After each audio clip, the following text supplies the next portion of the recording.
Good evening once again, everyone. Thank you for being here with us tonight. I'd like to call this meeting to order. Mr. Palladino, please call the roll. Sure. Trustee Dattis. Here. Trustee Darrow. Here. Trustee Jacko. Here. Trustee Velez. Here. Trustee Williams. Here. Vice President Benamini. Here. President Munoz. Here, thank you.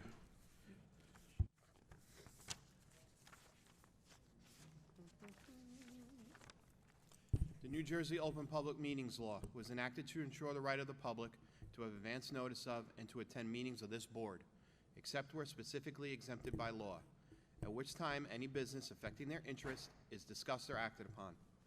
In accordance with the provisions of this act, the Board of Education has caused notice of this meeting to be published by having same advertised in the Belleville Times. Also, notice of this meeting has been mailed to the members of the Board of Education, the Borough Clerk, all elementary schools, the middle school, the high school, Hornblower Early Childhood Center, and posted on the district website. Also, this meeting is being televised via the district's YouTube and Facebook pages.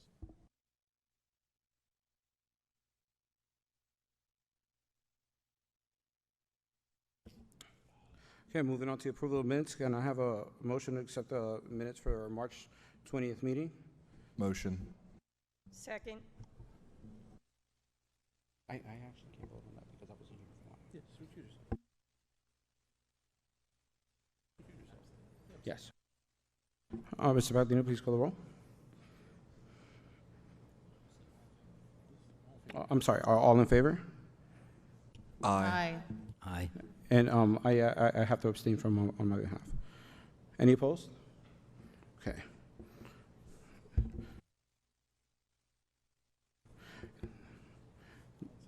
Yeah, no, we don't have anybody here. We're going to move on. We're going to move on to items presented by the administration. Dr. Tomko. Thank you, Mr. President. Good evening, everyone. People watching at home, welcome tonight to our April regular meeting with the budget hearing. I can't believe it's April already, so we're moving along. It's really been an incredible year. Our kids are very resilient. We're getting back into the swing of things. There's some remarkable growth that we've seen with our teachers and our MTSS, RTI programs, our administrators and support staff, some of the things that we've been doing. A few weeks ago, I was honored by giving a presentation in Montclair State University, had to do with teacher shortages, et cetera, and Dr. D'Elia and our instructional coaches put together a really incredible presentation with me. So we had a panel discussion there with regards to retaining teachers, and we feel here that with the initiative that we had several years ago of our instructional coaches, by giving our new teachers and even our veteran teachers support inside the classrooms, is something that that really has sustained our retention here for teachers. So I applaud the instructional coaches that were there.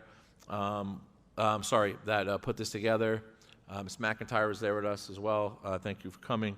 I think it shows, again, not only the resilience of our kids, but of this incredible teaching staff, administration, and support staff, showing up right after COVID, putting things together, understanding all the hurdles and the challenges that not only everyone has with regard to learning loss and everything, but especially some of the challenges that we've had here.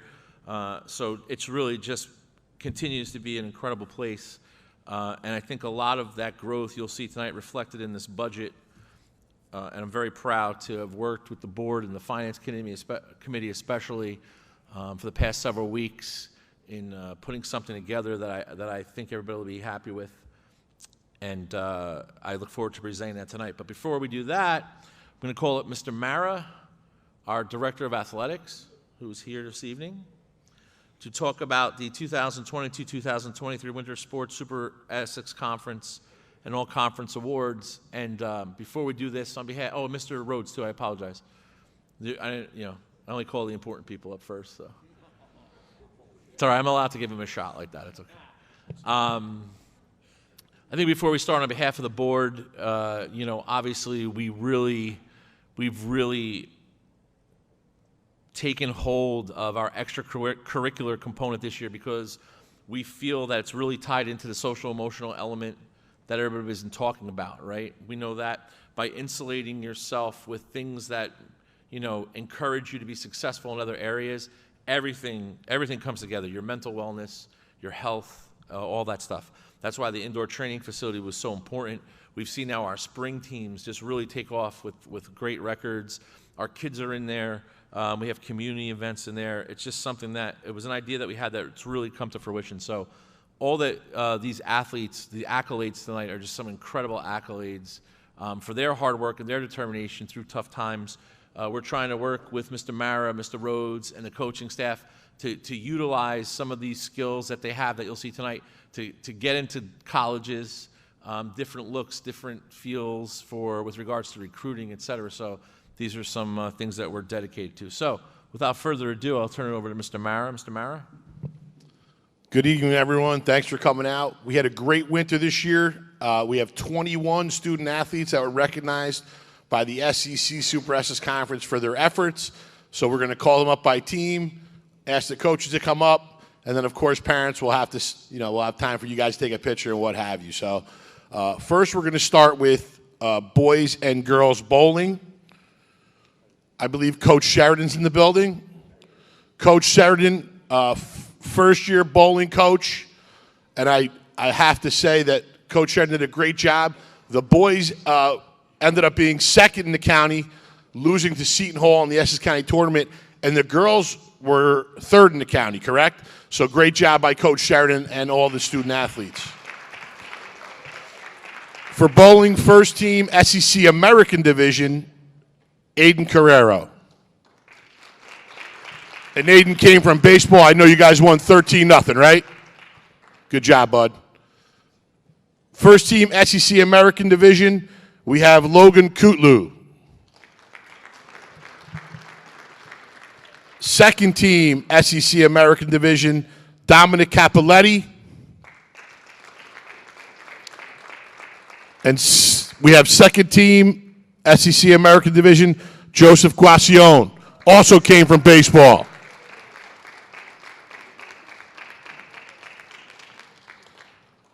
For girls bowling, we have second team, SEC Division, American Division, Jayla Nguyen.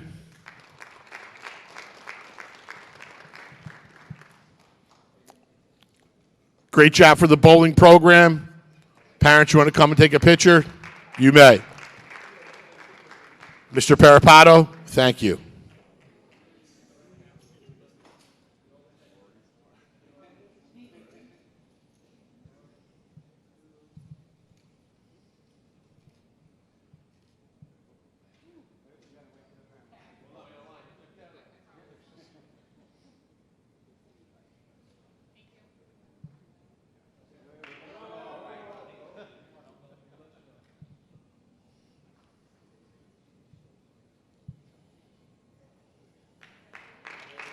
Great job, guys. Next, we are going to go to wrestling. I see that we have Coach Pizzi, Coach Gingrandi, and Coach D'Elia. Please come on down. We had 8 wrestlers representing in the SEC, all-conference team. First team, we have first team SEC Liberty Division, Jacob Ferrer. Did I say that right, Jacob? Thank you, buddy. First team SEC Liberty Division, Leo Tenke. First team SEC Liberty Division, Rocco Negron. I saw Rocco. There he is. First team SEC Liberty Division, Matthias Lopez. First team SEC Liberty Division, Fernando Collado. I saw Fernando. There he is. First team SEC Liberty Division, Kenai Martin. Second team Liberty Division, Sterling Fernandez. Honorable mention, SEC Liberty Division, we have Colin Soto. Honorable mention, SEC Liberty Division, Franco Russamano.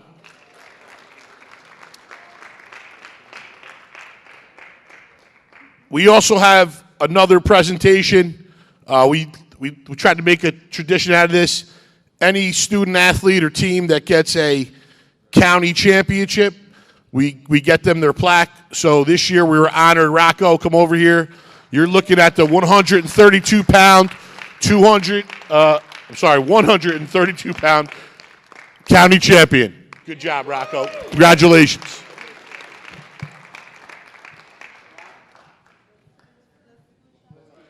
Might want to get into, I told you, make some room.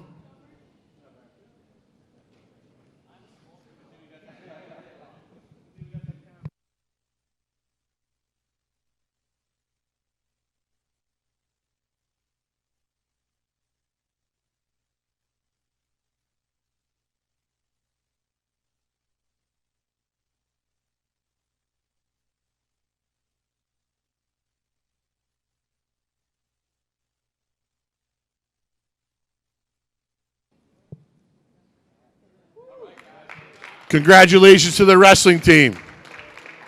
Well done, boys. Great job, brother. Next, we have boys basketball. We have our coach, Dr. James Catalano.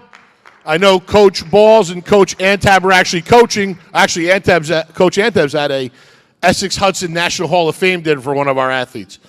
But Coach Catalano's here. So for boys basketball, first team SEC Colonial Division, we have Andre Laquidano. Second team SEC Colonial Division, Elijah Hannon.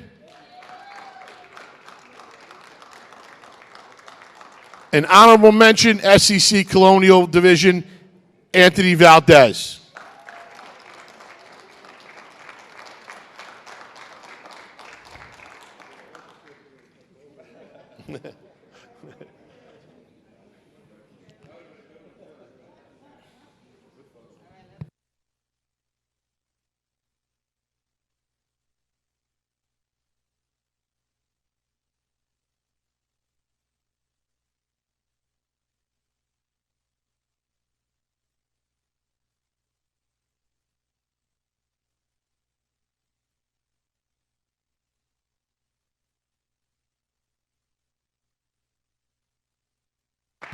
Congratulations to the boys basketball team and coach. Last but not least, had a great year, girls basketball. Coach Canarella right now is coaching softball. So I believe, well, yeah, I don't know the score though. So Mr. Rhodes is going to help us out for sure. Girls basketball, first team SEC Freedom Division. We have Amadi MacGyver. First team SEC Freedom Division, Catherine Avicius McGregor. Second team Freedom Division, Ashley Chelly. Second team SEC Freedom Division, Gianna Da Silva. Honorable mention, SEC Freedom Division, Amelia Fabara.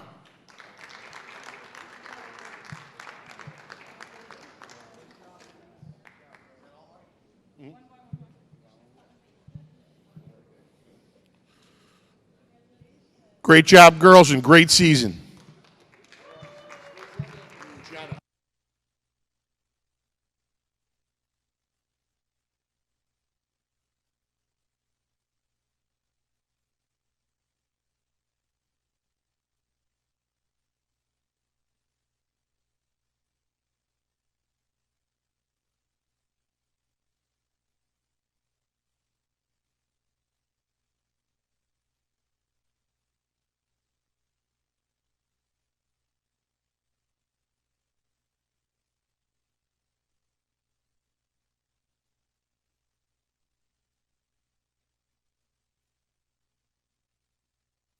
Congratulations to all the athletes. Thank you guys for everything that you do for our student athletes. We really appreciate it. Thank you. Thank you. Let's give everybody a round of applause again. Excellent job. the amount of work it takes. Mr. Mara, also like to recognize you for all the time you put in. A former AD myself for several years, many moons ago, before computers were out and whatnot. So not that your job's easier now, but I know what you're going through. But this gentleman's here day and night, so let's give him a round of applause. Thank you, sir.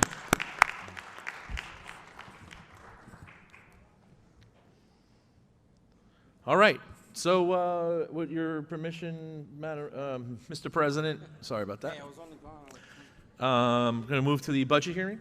So, Mr. Parapato, can you set us up for the budget hearing? If I can hit these lights, can we hit these lights right here, this front row? All right. Okay. Everyone close your screens, that way. Just close your screens.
Oh, there we go. All right. Thank you, ladies and gentlemen, for coming tonight. And those of you who are at home, I'm sure we're either going to view it later or this evening live. So I'd also like to recognize the administration that comes here every meeting to give us support to, especially they stick around a little bit if you have any questions afterwards. So if anybody has any questions, we have a special services director here, and we have, we just saw the high school principal and stuff. So we're here again, and I think it's important that we say this because we're talking about transparency, right? Again, we love throwing that word around, and I think that we try to do the best we can as an administration here to be as transparent as possible, and I think you'll see that tonight in this budget presentation. I want to thank the board before I start. I want to thank the board for another incredible budget process, especially our executive team and also our finance chair, Ms. Dattis, and the finance committee who have been beating me over the head over the past week and a half or 2 weeks. Mr. Palladino also did a phenomenal job. And we'll get to some of those particulars in a few minutes. And I know you're all eager to see some of the numbers that we've been scrubbing for the past month. And we're going to talk about some of the process and some of the things that you've been thinking about and some of the things you've been seeing or hearing or whatnot. And I think we cleared up some of that, like I promised at the workshop. I said, we're going to clear up some of that next week. Well, here we are. So, and then, of course, it's a hearing, so we'll take your hearing comments afterwards, and then on the agenda tonight, the board has this proposed budget to vote on, so hopefully they'll support it, because I really do think it's a solid budget. So I hit the button one time, Jeff, and it didn't work, so I'm just saying. So here's the overview. Again, nothing, not too many, I throw a few new slides in here or there for some of the new things that we have, some underfunded mandates. You hold on to it. I'm gonna give you a thumbs up when we're ready. Some underfunded mandates, some different things that are happening in district. But, it's infrastructure. It should be transparent, so it should be just a skeleton, right? It should be the same thing every year. This is not something that has bells and whistles or whatnot. This is a budget. This is our children. This is our community. This is your tax dollar. It's supposed to be antiseptic. Okay, so it does have the same backbone. I'm going to go over the district goals, the enrollment assumptions, which are a little different this year, pretty interesting. School level goals, again, special education needs and costs, and we're doing an incredible job, but those costs are rising, the numbers are rising, we're identifying more kids, especially post-COVID, with some SEL problems, et cetera. Technology, facilities, infrastructure, revenue projections, the appropriations, which are always a fun slide. The below adequacy spending, which is, it's reality. Administrative costs and the tax impact, which is the drum roll, please, right? How good did we do over the past month after the technical review? And now let me get to that. So welcome to Budgeting 101, right? We're going to a couple years ago, we went over some of the numbers and some of the financial and the fiscal stuff, but that's more for administrative stuff. Some people gave me some feedback saying, it was a little too technical. We could always call you for that. So let's just talk about some of the big things out there. So let's talk about the process, right? For those of you who don't know how this works, maybe you're new, maybe it's your first time here, maybe you're hearing things, I got to get involved. So why don't you learn about the process? It's very simple. Pre-budget, stakeholders, the DOE regulations, all these things that we talk about, we come together and we put together our needs for the board. And we talk about it in committees. And we talk about it at administrative council meetings. And, you know, we see what are some underfunded mandates. There are no unfunded mandates in New Jersey, just so you know. It's not allowed. But there are definitely underfunded mandates. Let me give you one. You ready? HIB, right? Harassment, intimidation, bullying, way underfunded. So we talk about that. Some of the district needs, that's going to be on some of the next slides you're going to see. Again, some of those mandates we just talked about. And then after that, we put it together. We see how much you can stretch the tax levy. We see how much aid we have. We see how much revenues we're projecting, all these things. And then it goes for a technical review. All right, a technical review. And that was approximately a month ago. All right? So numbers we had a month ago are not the same as numbers now. All right, as we crunch things, as we find things, different things that happen. To get to the technical review, to get it to the county office, we really stretch it as far as we can. And that's what you saw at the workshop last week, I guess, right? It was last week. That's what you saw. You only saw, and we were only speaking to the technical review.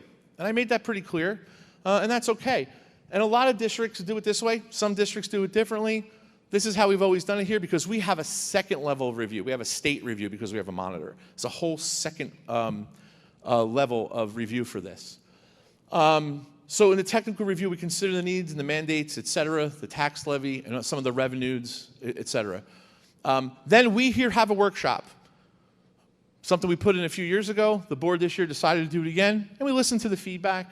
We listened back and forth, and again, Mr. Palladino and I continue to, I call scrubbing the budget, right? We scrub it for that next PowerPoint budget review and some cuts. It takes about a month to do that, right? We move some things around. We talk to our auditors. Can we move this? Can we gap fund this in different ways? All these, you know, administrative things that unless you're really a business administrator or a superintendent, you may not really know too much about. But again, that's why we're here.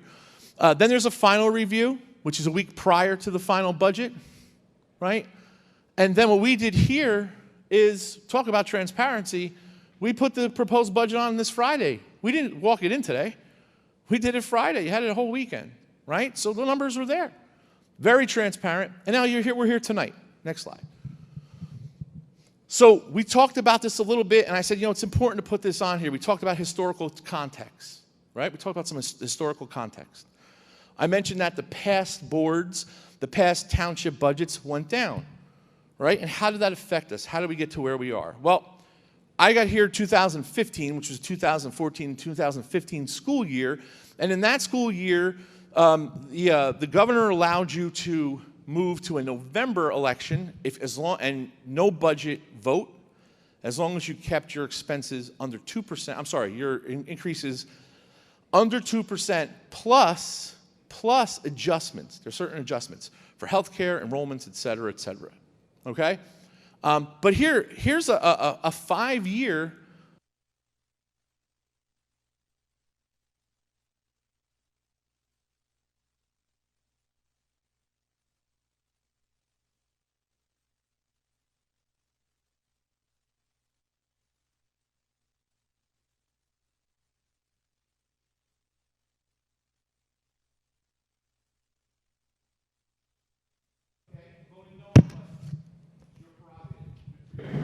all right? And then it went into a back room, because that's what used to happen, and the council and the board got together sometimes they got along, sometimes they didn't, and sometimes they cut budgets.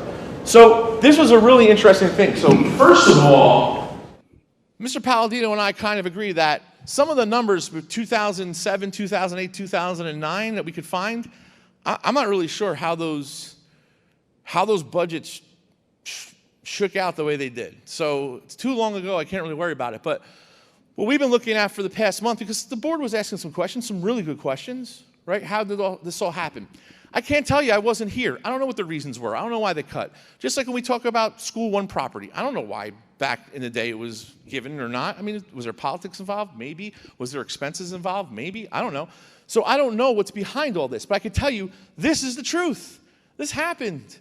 All right? So you see for all those years there were budget votes. And what was interesting is the first year the levy was cut $814,000 and $814.5. Okay.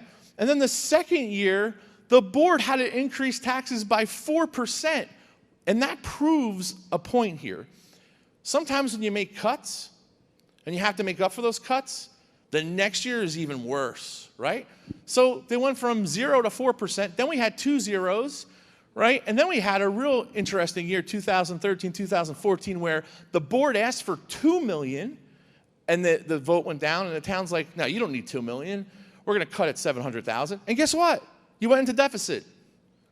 So this is only 5 years. It's difficult to go back because a lot of that data was either missing or, I'm sure at some point somebody has it somewhere in a file cabinet. But this is the reality. And at 2013, 2014, right when I basically got here a year later, we were $21 million under adequacy and in deficit. That's a problem, right? So we're talking now, we're looking at 10 years now. Right? And we're still catching up. You'll see one of the slides later. We're still catching up. We're doing the best we can. And this right now, it's no one's fault why it happened. But if you really think about compounding and all these different things, this is not helpful. It's not. It's not helpful because everything goes up. Now, I made a note on the bottom because I know everybody's going to be looking into this over the next couple of weeks. But the operating budgets continued to grow. That's a big thing here. Look at these budgets, the revenues. Yeah, we got more aid, we got more of those things, but we're talking about tax levy because the tax levy, don't forget, makes up the difference, right? And that's what we really care about, right? The tax levy. If we get more state aid, you should be happy about that. Like I said, somebody else was going to get it. We got it here for Belleville, the Belleville community. All right, next slide. That's a good slide. Here are our goals again. The employment and contractual obligations are a major part of the budget, all right? I'm not going to read all these, but some of the big things here, district's curricular needs. You'll see a new word that I'm trying to float around out there now called STREAM instead of STEAM. It includes robotics. Robotics becoming a major push, obviously, and we were kind of ahead of the game with that. Our Belleville Bridge Academy, some of the capital reserve funds that we still need. We're still growing that preschool universe a little bit more. We have a little bit more room. We're trying to get to 100%. We'll be over 90% next year. And then, of course, we have a big push to sustainability. We have a lot of these solar projects. Now we have wind projects. We're actually still working on a very large wind turbine. Hopefully that will totally generate enough, will generate enough total energy so that School 9 can be completely off the grid. That's something that we're looking to do for sustainable projects. But these are still new projects, so we're not realizing any of these revenues yet. Okay? These are fairly new. So we're not seeing like a big savings yet. It'll come, but it's not happening right now. Next slide, Jeff. So let's talk about enrollment. Here's another few slides that might shake the tree a little bit, but it's time to talk about it. So HEC, or Hornblower Early Education Center, and Sandy Lane make up our bulk of our preschool population right now, which is 525 students. The preschool universe right now is 86.7%. That's amazing. That's amazing that when I got here, we were under 10%. That means 10% of our kids went to preschool. Right? Now we're at that number. It's just an incredible thing in a few years. Mr. Vargas did a great job. Next slide. Here's something really interesting. The red numbers indicate what the enrollment was at those particular schools on March 31st. The black number is the October 15th report that all our aid is based on. Okay? So you could see some of these changes, and I have a better slide for you. It's a little smaller, so we will post this probably tomorrow so you get to see it.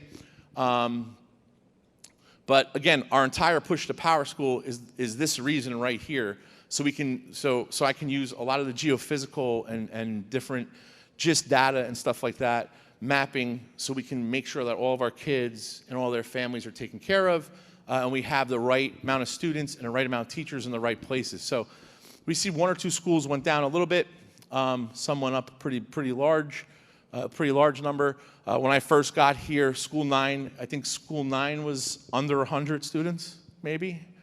So you see some of that growth. But the next slide's really incredible. I'm sorry, not this slide, but here's the middle school and the high school enrollment. Okay, high school has a nice jump. And we were talking before how we usually have an in and an out, but we don't see that anymore. We don't see an in and out. We see an in and a stay. All right, and we're trying to work with the township on this with a couple of different things with our re-registration, okay? So here's a really important slide. These are our enrollment increases. So we have building enrollment, who is physically in the buildings, and then we have overall enrollment, charter schools, anybody that we're responsible for, okay? The percent increase just in 6 months is 4% from September, 4% increase, okay? There's not an in and an out, it's a stay, all right? Overall, we're at 5.5%. Those are real numbers, okay? Those are pre-K through 12 numbers. But here's the interesting thing, because certain people in the town are talking about, well, that's because your pre-K expanded. No, the pre-K numbers are set, right? 15 kids per class, et cetera, et cetera. There is no expansion of pre-K there's no increase in pre-K unless we create a new room, right? If 10 kids move in the 3rd grade, it doesn't matter. They have to go to 3rd grade. All right? And we're having a lot of domicile situations now in town. We have a lot of people coming to this town to live here. You know, and then we'll talk about something in a minute, which are less than that. So the normal assumptions that we do every year are here. They're projecting for us a state of 4.10 growth increase over last year. So we're there already. We're there already. We're only halfway, a little more than halfway through, right? So we're right on the money. And the data shows that we're at 0.67% a month so far of an increase. So what does that mean overall? Well, does it mean more supplies? Yeah, stuff like that. I was talking to Mr. Rhodes today about graduation, right? And we said that this will be the last graduating class that will be able, God forbid it rains, to have their family in here. The next graduating classes are so large, we're going to have two sessions. Right? So, I mean, maybe that's something you're not thinking of, but there's all ancillary things that enrollment has to do with, not just money. Okay? So this is a big concern of ours. And as we continue to chisel away on the budget that's already been chiseled away in the past, what's going to happen when these are realized? Because I'm going to show you right now. These are future projections that right now are right on the money. I know it's small, so I'm just going to give you one. I'll call it out, but you can go onto the website tomorrow. By 2032, which is the current third, so if you have a 3rd grader right now, when he or she graduates, the projection is that we will have 5,143 students, which is an increase of 625 students. Okay, so that's 2 small elementary schools. Okay, now, are there projections? Who knows? Of course. 258 of those students they're projecting are from the developments. And when I did this, not all the new developments were in. There are only 800, believe it or not, it's 888 number. There are 888 approved units when I did this projection through our geophysical data and our demographer. This is a scary slide. No matter what you want to say. You want to disagree with it, that's fine. But if this slide comes anywhere to fruition, and we're seeing the pattern, right? I waited 2 years to look at enrollment projections, and we're getting there, right? We had to rent space to get offices out, so we got more classrooms. We try to build libraries back. Now we're again, at some of the schools, we may lose a library again because we don't have enough classrooms, right? Again, we don't have the luxury of saying, sorry, you can't go to school here if you live here. It doesn't work that way. And just because 10 people live in a house, you can't say, oh, you know, that's not how it works. If a student lives in this boundary, they go to school here. People living in houses has nothing to do with this board. Nothing to do with it. Okay, our job is to educate anybody here. Okay, so that's a pretty high number, and that's not all developments. Now, I am 100% for the developments. Don't kid yourself. Right? That's future. That's taking rundown or light industrial areas. That's repurposing places. That's called growth. That's what you need.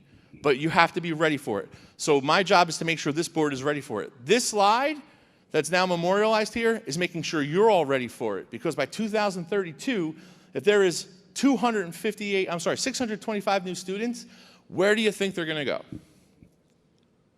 So if you've known me now for a couple minutes, right, and you've been here at every meeting, you know what's coming next. You could figure it out, right? It's the next thing. We need space. You want trailers in the front? They're not even allowed anymore. We need space. I'm just telling you like it is. So I'm doing it now because I now have the data to tell you that this can be a concern. So when I start rolling this out a little bit, little by little, this is not, oh, he just wants to build things. And it's not what it is. It's a reality. It's not a bad thing. People want to be here. Why is that a bad thing? All right, Jeff. Jeff's doing a great job, everybody. Jeff Parapato, thank you. All right. School level goals. Obviously expand the core mission. We have a lot of different programs still. Culinary Academy, public safety. On the agenda tonight, Mr. Lipo's here. He's doing an incredible job, Mr. Lipo. Partner up with some labor unions. We're doing a lot of apprenticeships programs now. We're trying to think about every possible avenue for every kid to get to, especially post-COVID. Especially post-COVID, you know.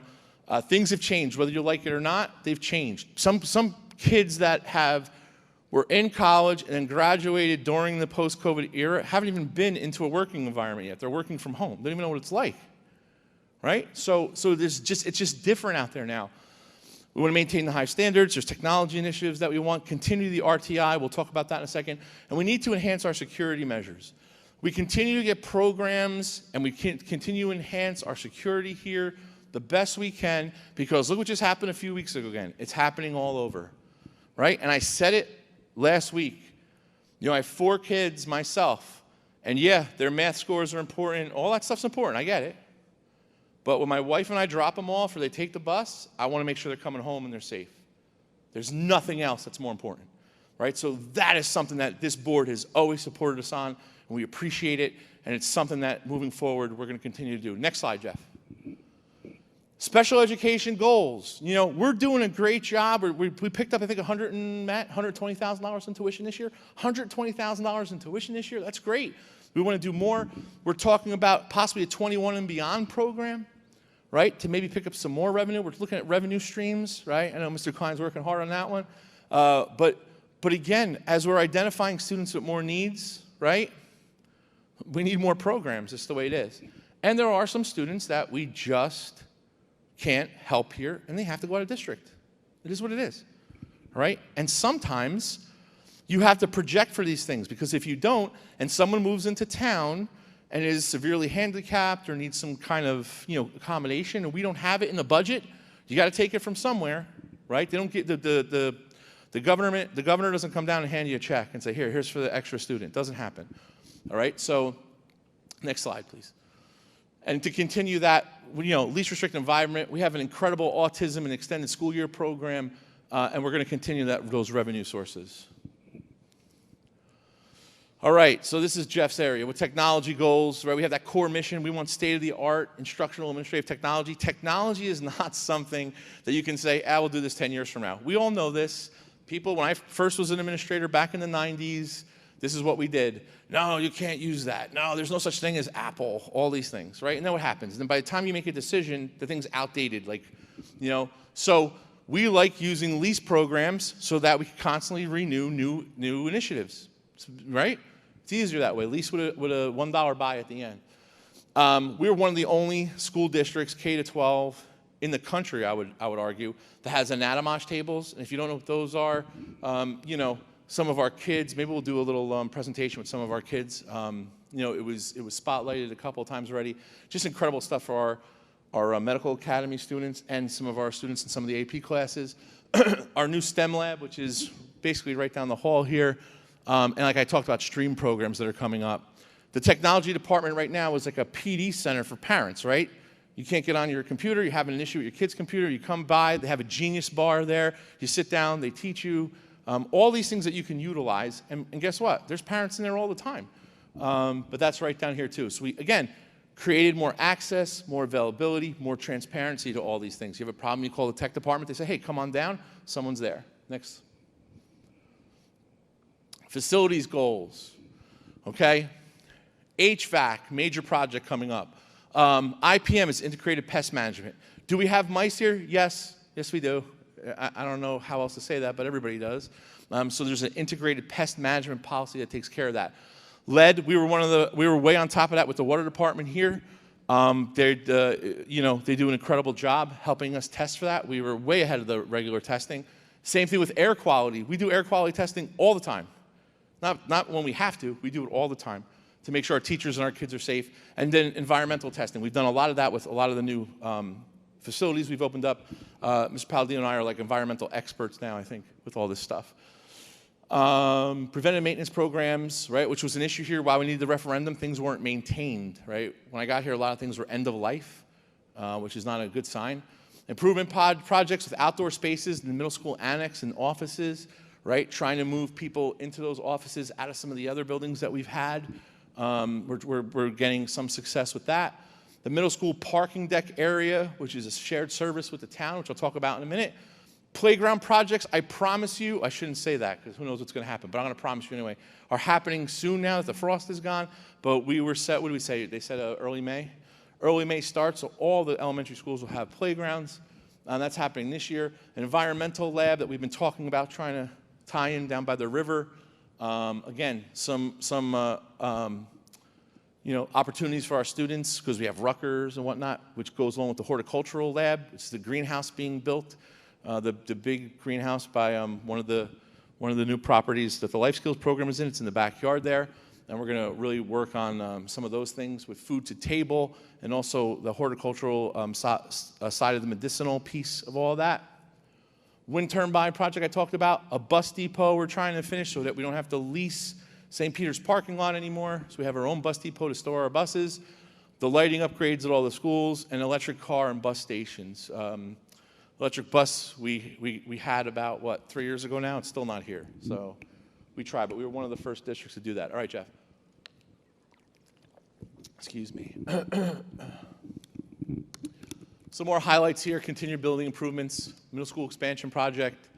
The contractual obligations, there's some contracts that are up. Okay? It's no secret that the teachers and the paras and the bus drivers are all negotiating now. This budget has no program cuts in it. There's new classroom furniture for the high school, including places for files and stuff like that, just so everybody's aware. We didn't take all that access away from you, but some of this is just not conducive to the new learning. It's very old, and we had opportunity to start with the high school first because we know that every student is at some point going to be at the high school. Middle school will be next. The ESL program. We talked to the board about a new initiative coming through tonight where we're going to have possibly an ESL welcome center for parents. Our ESL numbers are very high. So, again, we want to make sure that those individuals and those families get the proper direction and proper welcome here. So that's one thing. We want to enhance that program. Maintain the multi-tiered system and the RTI, the response to interventions, which have been working out incredibly. If you have students in the districts, you've seen some of that. You've seen something called Star Renaissance. Okay, look at some of their growth. Their growth is what we're talking about, not the overall aggregate. Keep talking about that. And then again, expand STEM and STEAM and stuff. We're getting there. Hold on. Oh, shared service agreements. A lot of buzz about this. We're looking to do 4. We did one already, which was approved in June. You can look on the agenda. That's for the middle school annex and parking deck. Just a little bit more about that. I know we really didn't talk much about it, but there'll be some offices down in the basement. Hopefully they'll be shared with the town. The township's going to use, if things come to fruition with the re-registration idea that we put together as a board and a municipality. So they'll be using those spaces for the township, plus some other spaces there. And then the parking deck, right? During the day, we're going to utilize it to park our teachers and our visitors, et cetera. There's going to be a field on the top for gym and for recreation stuff. That the town can use as well. And then underneath, we're not really sure if we're going to rent out spaces during the day for people that are going to, some of the restaurants or the shops, et cetera, whether it's metered and stuff like that. We're still kind of working on that, but we know it's going to be a revenue source for the board, which again, all helps out because it's all one bucket, right? Technology, we're looking to do a shared service agreement in technology where we have, as a combined unit, the technology team run by Mr. Parapato will also service the council area over there. We're already filming their stuff and everything. So it just makes sense, right? Because what we want to do, the mission is to try to offset some of the costs, right? Safety services, You know, as we talk about security budget, we have a nice field in the back that 99% of our kids use. It's utilized by our kids. So, you know, we don't have an issue helping out with that. We have a safety services vehicle that roams the day, around in the day, make sure it goes from site to site. So this would now just include all of the extracurricular sites at night, Clearman Field, the field here, I guess some of the pickleball courts and some of the other places that are going to be coming up. So that's a shared service piece, so that we all take we all hire from the same lot, et cetera. And then recreation, we piloted that for a season. It worked out great. I know there are a lot of rumors flying around, but again, it was really about a top-down scheduling thing, and it just worked out really smoothly. So this wouldn't take away the cultural affairs piece of that. That would be for the township with all of their things, their bunny hunt and all that other stuff. But, you know, it makes sense that, you know, the town has to ask us for scheduling. It doesn't make any sense. So it just really doesn't. I don't know. That's probably, in my opinion, that's like the easiest agreement there. So that's just coming up. All right. So the administrative costs still are $41 less than the regional limit. $41. Doesn't seem like a lot, but hey, every dollar counts, right? And it's calculated by the NJDOE. Jeff? The revenue projections. Now, don't forget, this was all putting this together for the board for technical review. The board then decided to have the workshop, and you all saw these. These are the numbers that you saw. Okay? So we went at $102 million for the revenue projections. Jeff? Excuse me. Going backwards, the projected general tax levy was $47.2 million, somewhere in there. Okay? It's capped at 2%, but there's adjustments for enrollment. You know, there's adjustments for health care, which costs skyrocketed, et cetera. Okay, next slide. All right, state aid numbers. We got a $10.4 million increase in state aid, which one of the last slides really talks about, because everybody keeps talking about this $11 million. I want everybody to understand what a general fund balance is. So just remember that number. Thank God we got that. Thank the governor that we got that to try to equalize some of this, or we'd be in some trouble right now, right? Remember that statement too. Next. Okay, so the appropriations prior to that too were $7.4 million. Go ahead. They're all laid out here with tuition, and again, this will all be on the website, so I know it's tough to kind of go through all these, but transportation was a big jump from one year to the next when we first started looking at some of the bids. Don't forget, this is more than a month ago, right? We're looking at some of that stuff. We projected some employee benefits, you know, because employee benefits and some salaries of like security, et cetera, we had to justify after the last budget cycle, because that's when we found out about it. And we made some cuts that we probably shouldn't have, right? So the initial tax impact that everyone has seen when we first got here, when we got everything into the budget for technical review, when I said, here, how much can we stretch the limit? Not something that's new since I've been here in 8 years. We've been doing this for 8 years. This is how we get into technical review. All right, it was 6.4%. So we were allowed to stretch out 2% of the regular tax levy, and then another 4.4% based on bank cap, which means that we didn't use it in prior years, and some extraordinary circumstances. I think it was with health benefits and whatnot that we used. So we were comfortable bringing to the board for technical review on the average assessed home. So your average assessed home here is $278. That's not how much your home is worth. That's how much it's assessed at. That's how much you're paying taxes on. So from the township, that's the number that we used, and it was $256. Okay? So now we come in, scrubbing the data, working with the board, finance committee, and we're like, let's start cutting. So we were cutting. We were cutting all the way up to Friday morning, I think. Actually, on the ride in to work, Mr. Palladino and I were talking on the phone about a couple more cuts.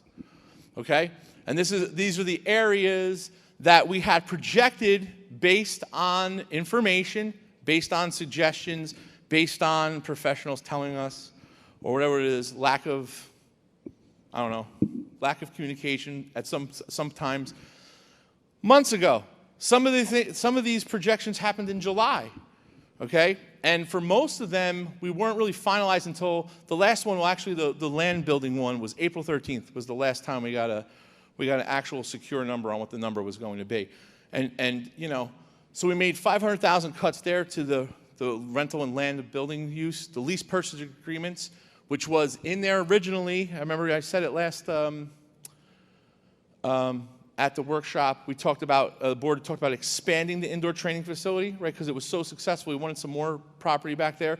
We took 425 out of the 500. We only kept 75 in there because of another idea we had that we think now will come to you guys soon, but all covered through title money. So it might be some more money that we can realize at that point. School administration changes. We were permitted to now fund through the ARP funds, which people call COVID money. So we got an awareness that we were allowed to do that. So we shuffled some of that money around. Same thing with RTI. RTI is important. Mr. Palladino and I said to the board, hey, you know what? It's COVID money. Let's continue to use it. Let's not try to put it into the regular budget line yet. We'll see what happens next year. Right? We'll see what happens next year. The money's there for RTI. We're going to leave it there for RTI. So we pulled it out, which is not, it's a little dangerous, okay? But that's $741,000. Security salaries, we cut $15,000 off of against our better judgment. We still did it anyway to show some movement on that line because, you know, again, we didn't budget properly last year for it. We weren't realizing an increase until July. We also got hit with the new law that you have to pay for sick days. So I still think that's a little bit low, but I think we'll be able to cover it if we had to. But I want to be very clear, nothing's more important than your kids being safe. Nothing. And the teachers and everybody else, but your kids, okay? So we're not chinsing on that in any way, if that's even really a word. Special ed transportation, although we think the number we budget for is appropriate, we cut $10,000, which is a half a route maybe. All right, so if we do need that, we're going to have to pick up some extraordinary aid for that at some point. But total, we said to the board, we kept cutting and cutting and cutting. We finally got to 1.9 or 1.95, almost $2 million in cuts from the technical review. Not from last week, from a technical review. Okay? So again, we've been working on these for a long time. When we talked at the workshop, I was still talking in technical review numbers. Why? Because the finance committee didn't give me the okay on this yet. That's why. That's how it works. That's how it's always worked, and that's how it will always work, regardless of who's standing up here giving this speech. All right, Jeff, here's the fun part. So here's your tax impact. $81. $81 on the average assessed home at $278,700. So if your home's assessed at $500,000, that means that your home's worth like $3 million probably, or $2.5 million. That's how much you're paying. You're going to be paying $145. So we scrubbed it. This board did an incredible job. Thank you. I know the township is probably really happy that we went from 6.4 to 2.025. So we're at 81. I think that's less than the town. I think it's a little less than the town. So we did a really nice job on the general fund and debt service part. So that's where we're at tonight. That's what we're proposing to the board. We got a couple of really good slides coming up, though. Here it is. It's $6.75 a month. Think about it. $6.75 a month. All right? And that's what, if you're a person in the morning that gets a big Dunkin' Donuts and a donut, that's $7.50. That's what we're talking about here for all these programs, all these things. Right? Is it tight? Sure, it's tight. Everybody's tight. But if you're somebody that goes to work like I do and you grab a coffee every day, that's really not a lot. It's not. I could definitely lose the donut, trust me, so it's not going to be a big problem for me. But that's not a lot. It's really not. Next slide. So here's an interesting piece here. We've done this before, but I want to show you the tax trend up in the corner. I put a little bit of a visual aid there for you. Look at it. The tax trend's been pretty steady, and that's pre-COVID to post-COVID, right? So we're looking at the second lowest number in a 5-year strand here, and those are your averages on the side. So if you look at, you all here in Belleville, and I'm not disparaging anybody on this, trust me, because it has to happen. But since I've been here, you've gone through a home assessment, I believe. You definitely have gone through a water assessment. Right? Why? Because for years and years and years, people are like, no, let's keep it, let's keep it, let's keep it. And then at some point, the bottom falls out. That's where we're at. So you just keep doing, you try to make it, all right, it's the same impact. It's almost the same impact. But the trend is almost steady. The trend is almost steady. And again, this board did a great job coming to $81, which there's a slide coming up, don't worry. So one of my favorite slides, the below adequacy spending, because I always say, and I always get yelled at, and that's okay, we are doing more with less, because this is calculated by no one in this room. This is calculated by the DOE. This is telling Belleville that you need another $6 million in order to be on par with a school your same size, your average size, et cetera, et cetera. $6 million, right? $6 million. That's a big increase. That's like a $600 increase. And then we could say, our kids are definitely on par spending-wise. It's not going to happen for a very long time, right? But if you go lower and lower, like we saw in that first slide, 0%, 0%, cuts here, cuts there, you'll never be adequate. Could you imagine telling your kid that? Hey, you're almost adequate. Could you imagine that? That's what we're saying here. We're saying to the teachers, hey, you guys are almost adequate. Kids, you're almost adequate compared to all these other towns that people will get up at the podium and compare us test score-wise or compare us whatever, program-wise, but way more adequate than we are. Look at it. It's the way it goes. It's a real slide. Next slide, Jeff. Okay, and that's the definition. I didn't make it up. That's right from the website.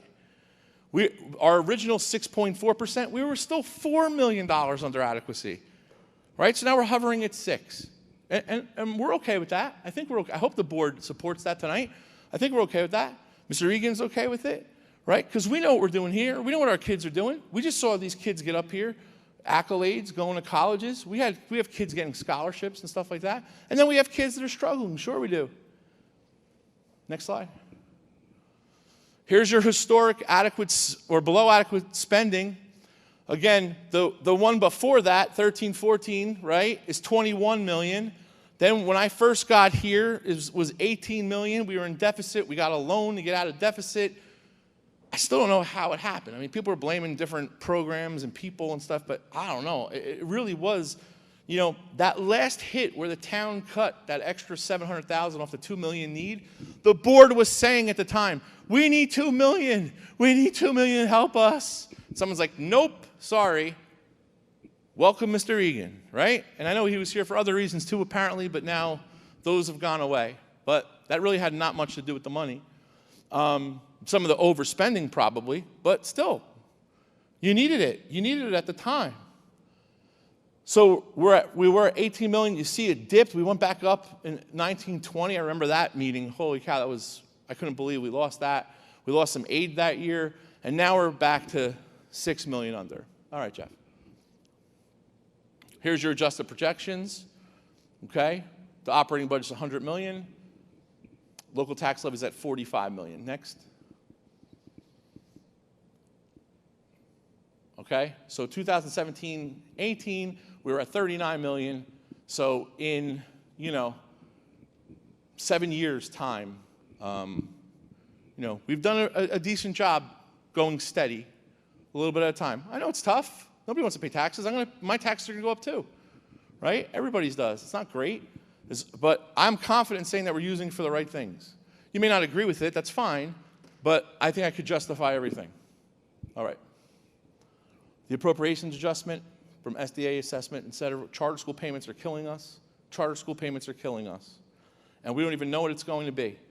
We have no clue. I don't know how many kids are going to want to go to charter schools next year. I don't know if a new charter school is going to open up. I don't know.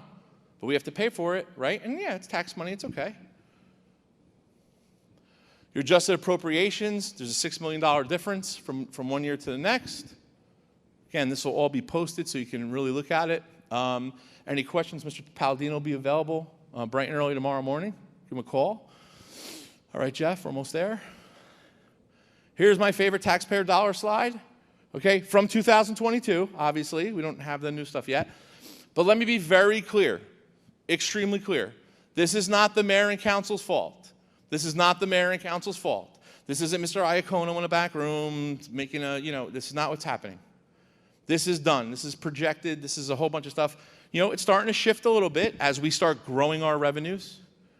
But this is not their fault. But this is the reality. Most townships, it's much different. The school district gets a larger lion's share of the money, right? And this is how it is here. Municipality is still almost at 50% of the dollar here. County open space is still minimal, but, hey, we can't lose those open space grants. We got to use those. We're trying to jump on as much as we can. And then the library funds. All right, so here's a new slide. General fund balance, because people keep talking about it. You have $11 million left in the general fund balance. It looks that way.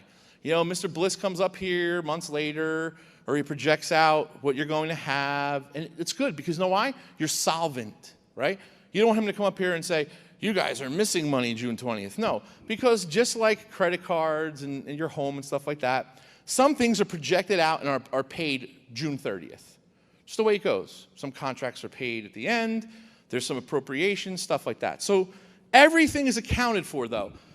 So the fund balance at $11 million, you have year-end encumbrances, like all the bills and all the stuff that we know that there's POs out for. But for example, not to use Mr. Rhodes again, but he has a purchase order out for caps and gowns, right? Graduation's coming. We don't buy them now, but we have to put a purchase order out. We have to encumber the money, so we have it, right? So there's $4.5 million out in encumbrances. Capital reserve, which we're allowed to put there just in case we have an issue, or we want to purchase something, or building facility, or whatever it is. All of those things are approved by the board. It's all there. Same thing with a maintenance reserve. For a district this size, it's a pretty small maintenance reserve in case we lose a roof, or we've had flooding in different places. That's not covered all the time. It's a reserve. Okay, unemployment compensation reserve. We have to put money aside for employees if they are on disability, et cetera, different things of that nature. And insurance recovery expenditures are about $20,000. And then unassigned is $1.5 million. So that's really what you're all talking about. Not the $11 million, you're talking about the $1.5 million. That's the free money that everybody's talking about. It's not free, but it's not $11 million. It's 1.5, right? And that's a good number. That's a good surplus, right? But that's the reality of it. It's not 11.5. That's why sometimes when you're transparent enough, not us, but the towns and the DOE put stuff out, and you really don't understand it because it's not like your house, and you're going from July 1st to June 30th. It's not December to January, and the town goes from January to December. There's a lot of differences to think about. All right, Jeff.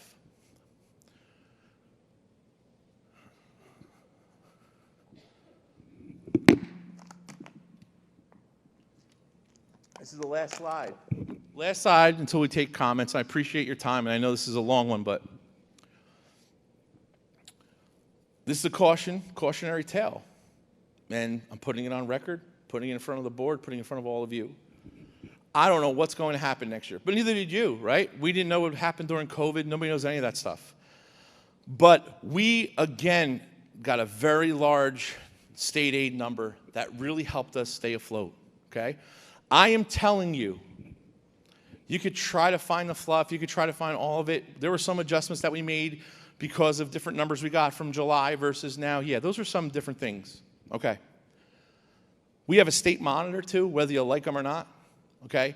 There is nothing padded, okay? Nothing. If you think we could have less teachers and we should have 35 kids in classes, well, okay, it's a pretty interesting opinion. Talk to some teachers about it, okay?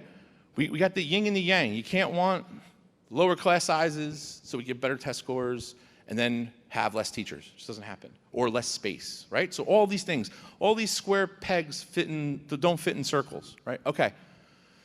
So I am telling you that when Matt and I put together with Mr. Egan these budgets, when we go to technical review, we know we're going to cut it. We're not naive to know that, but I am telling you that I don't know what's going to happen next year. And if we don't get an aid number that's good, right? And we don't get, I don't know, something happens.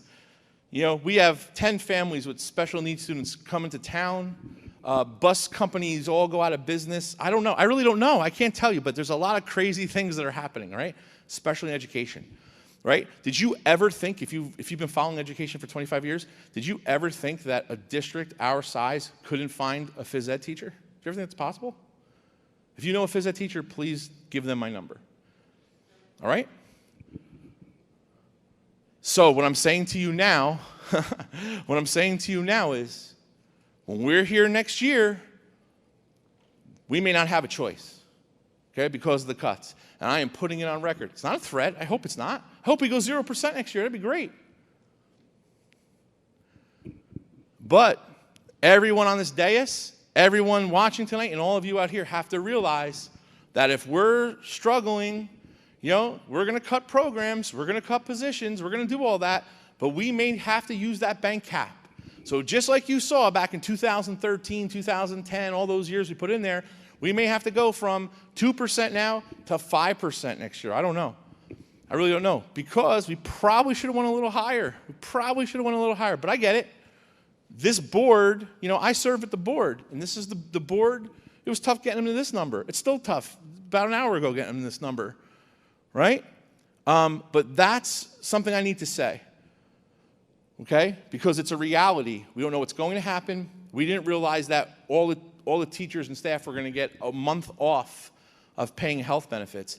Congratulations, February is your month off. Oh my God, I saved $200, I saved $400, whatever it is. And then the next year, every month, now you pay an extra $300. Nobody knew that, and so did the board. It's a major number, right? Legal expenses, right? The easiest thing to cut for years was legal reserve. Legal reserve, we're not gonna need that. We were just talking about a lawsuit now we got out of nowhere, right? All these extra expenses that we're acquiring, we're trying to be transparent with that so you see it. I'm not taking a hit for it anymore. You need to see the expenses. Here they are. So that's it. This is a true budget. I think it's a great budget. I appreciate the board. Jeff, so thank you. Mr. President, I turn it back over to you. Well, actually, Mr. Egan, report from Mr. Palladino, and then for the hearing. Thank you.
Mr. Palladino, your report. Thank you, Mr. President. Just a couple of comments from the Honorable Mr. Egan. You guys all know he's watching via YouTube and Facebook. He just wanted me to point out that he's proud of the work the administration has done in conjunction with the board and the Finance Committee to get the budget to where it is. That's it.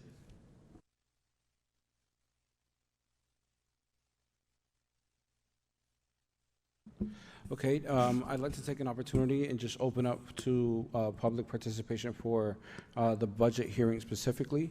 So if anyone has anything that they would like to speak on the budget, you're welcome to come up. You have about 5 minutes to speak on anything that has to do with the budget specifically. Raise your hand. Mr. Frantantoni?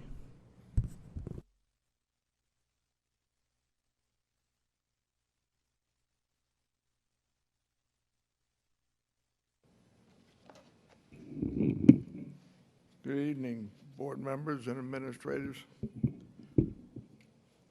First, I'd like to thank Dr. Tomko for proving me correct.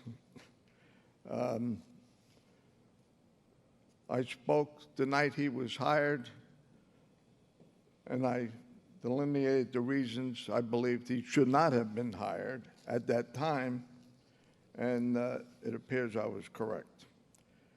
Mr. Tomko's a great speaker, sounds like the carnival barker, but he doesn't give all the facts. I get this budget, and I'll be very brief tonight because it's impossible to properly review your Board of Education budget.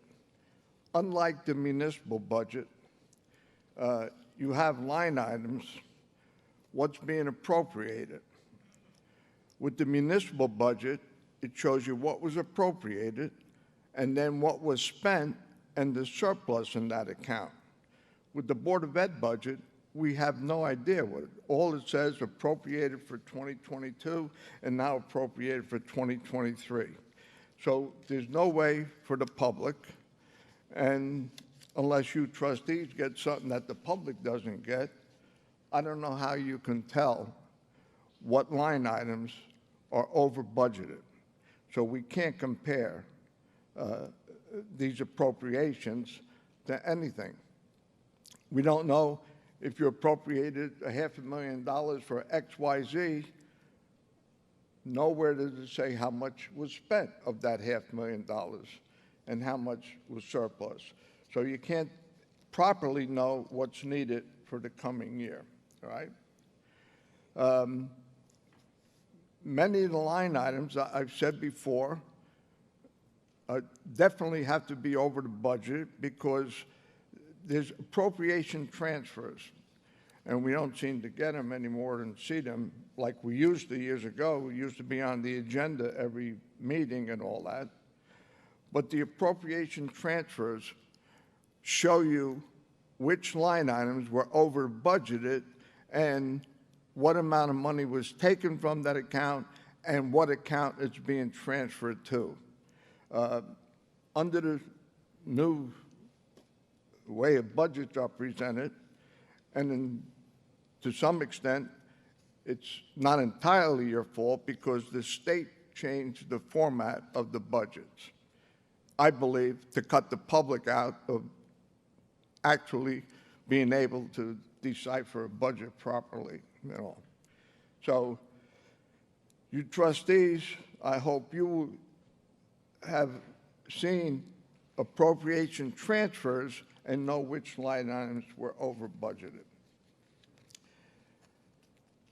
The other thing is, I don't know what the budget is. We've got different figures.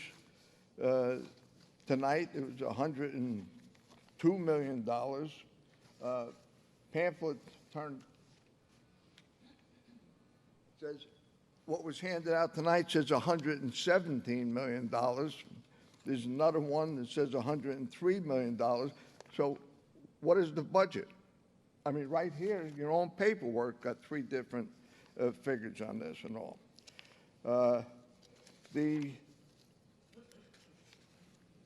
The other thing is, again, I thank Dr. Tomko for making me correct.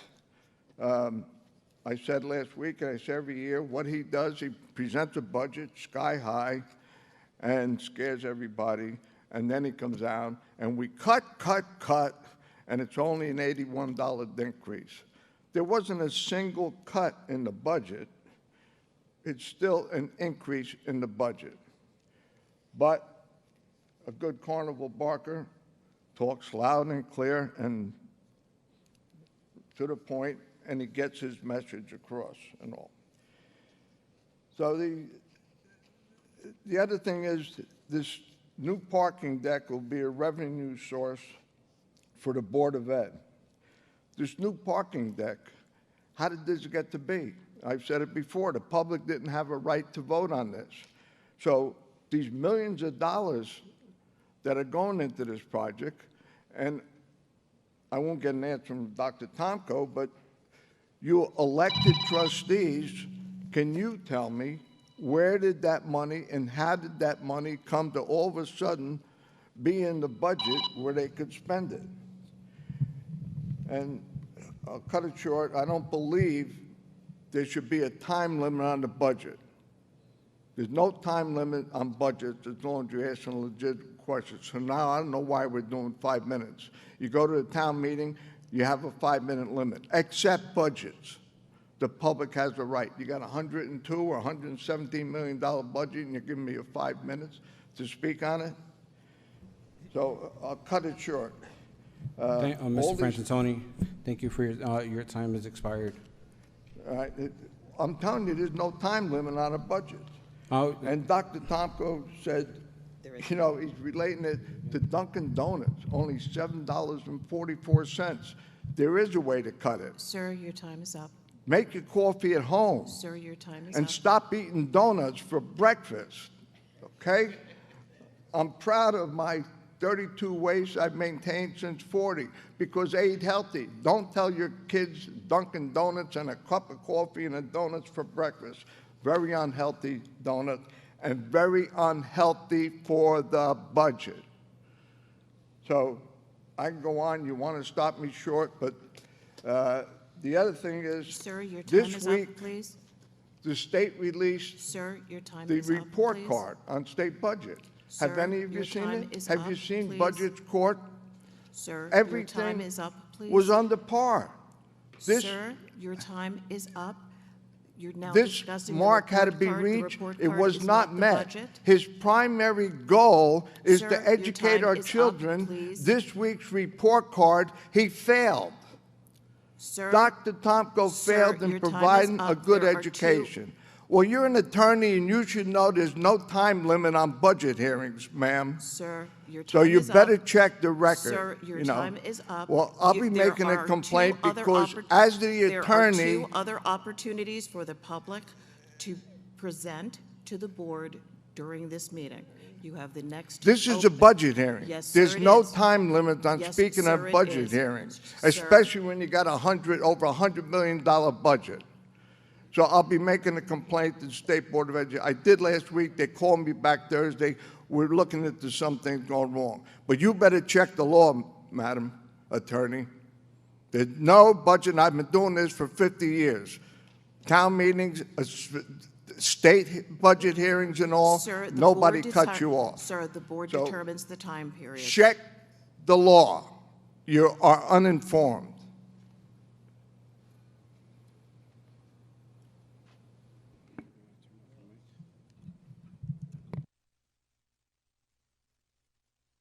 Excuse me? Is there anyone else that wants to discuss on the budget? Mr. Sheldon?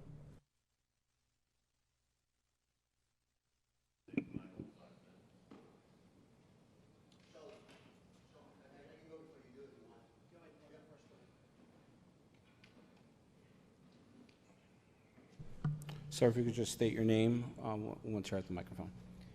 Good evening, Frank Acuna, 338 Little Street.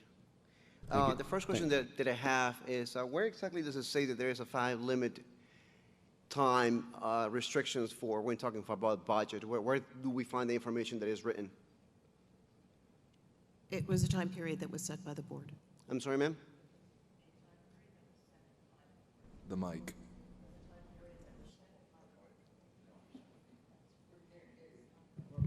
Hello? Hello? Yeah. It was a time period that was set by the board. It was a time set by the board? Yes.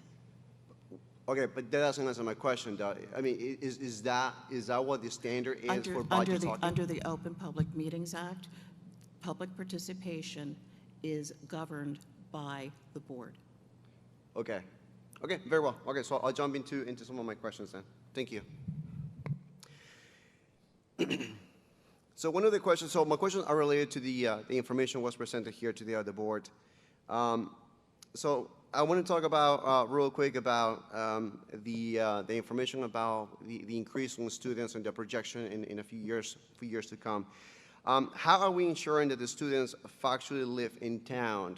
You talked about that it doesn't matter the size of the household, how many people live there, so on and so forth, but that the student have to live in the facility, right? So how are we ensuring that those students are in fact living in town and not just utilizing the address of a family member in order to register here? And I say that because I quote you that people want to live here. I agree.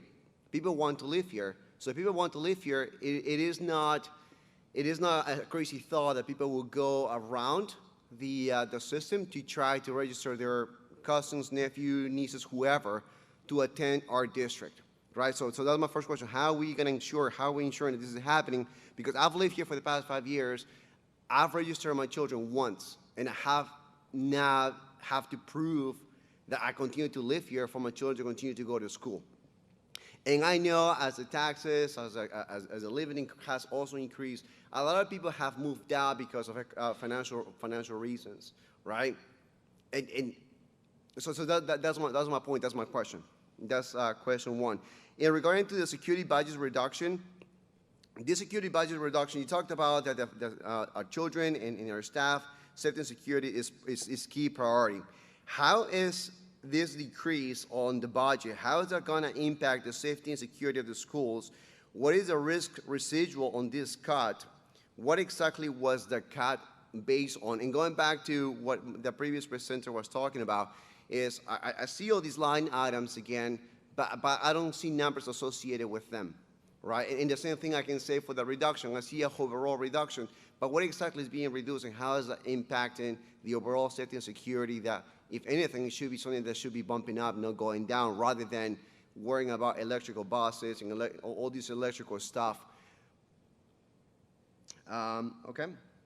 You also mentioned about charter schools. You tell me this is something that now is not for this meeting, or if I can, or away from me to get more information about this.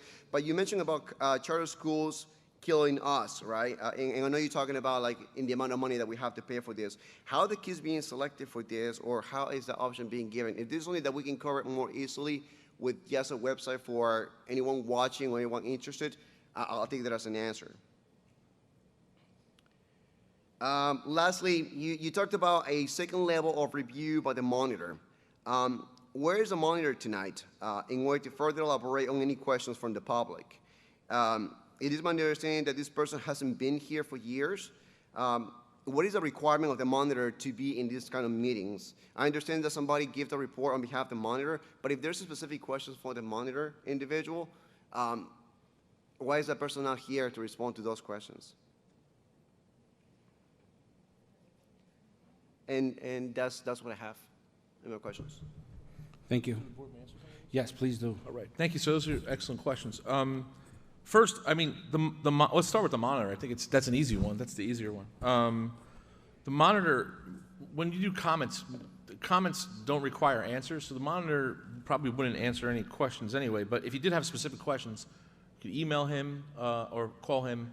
I think, I mean, again, I think everybody's, you know, Mr. Egan, who was known as like the sheriff when he came here to save everybody, you know, we're getting towards the end of the loan.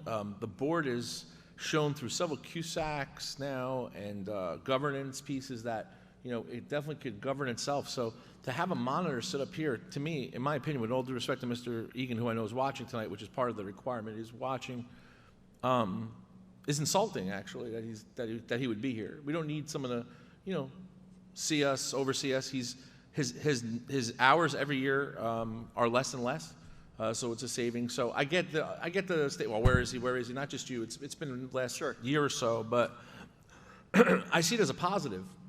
You know, him not being here anymore. We don't need him up here. You know, unfortunately, he did have to overturn a vote. That was based on monetary and legal advice. Wasn't political or anything like that, but that hurt us too. Like, we didn't want to do that as a board. So that's that answer. But if you did have a specific question, we could definitely get him that answer. So let's talk about a couple things. You had some really, really good questions. Let's first talk about the residency issue. So I've been trying to do a re-registration now for the past 3 years. Board is 100%, and I'll speak for the board, I think, on board with this. We held off waiting for the municipality because of exactly what you just said. So when I first got here, I think it was probably 2015 or something like that, we did a re-registration in the entire district. And I think we saved some money because I think 200 students left, something like that weren't here. We have 2 domicile officers that whenever there's a complaint or there's a concern or mail gets returned, they go to the houses, and that's where we have an issue now, right? The idea moving forward, and we're just waiting for the town, and the town has promised us that January 1, right? Am I speaking out of turn? January 1, we're going to do a re-registration with the town.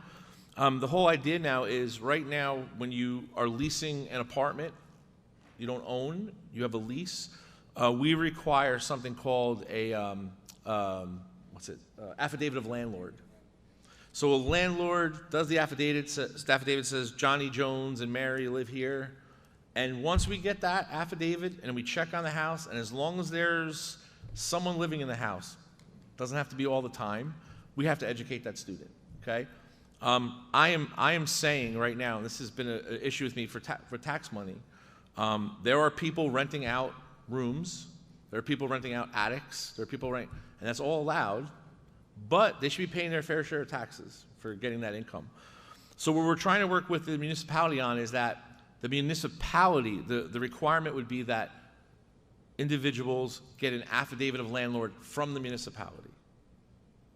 Okay? So I think that will help with our re-registration purposes. We are a year in. I totally agree with you. We should have done it a year ago, but there's some legalities, there's some issues. I'm not blaming the municipality, but we're 100% on point with you with that, and I think the board is too. So that's a re-registration. It's coming up. When we do it for this entire community, people that have been living here for 100 years are going to get very mad that they have to do it. But someone like yourself said, I appreciate that, right? Because we're getting people that don't live here out. But right now we do the best we can. But I will say it again. If someone lives, we have a family, I can't tell you who it is, but they have 4 bedrooms that they rent out to 4 different families. I think we have 10 students in that. So in that one house. Right. So again, it's an issue, and hopefully, but if you're domiciled here, you have to go to school here. So that was, I think, your first thing. The security, well, everybody's talking about the actual realized budget. Isn't that available? The full appropriations and stuff? Is that online? Right, so online are those line items that everybody's talking about. So we can definitely get that for you. If you look tonight when you go home, if you can't get it, just email us and we'll get that to you. I mean, I think everybody should know where those are. I'm pretty sure we would have had more people over the weekend talking about it. But if you're new to the budget, you might not know that. But what Mr. Frantantoni said is absolutely online. You just have to kind of look forward a little bit. But we can help you get that if you want to see it.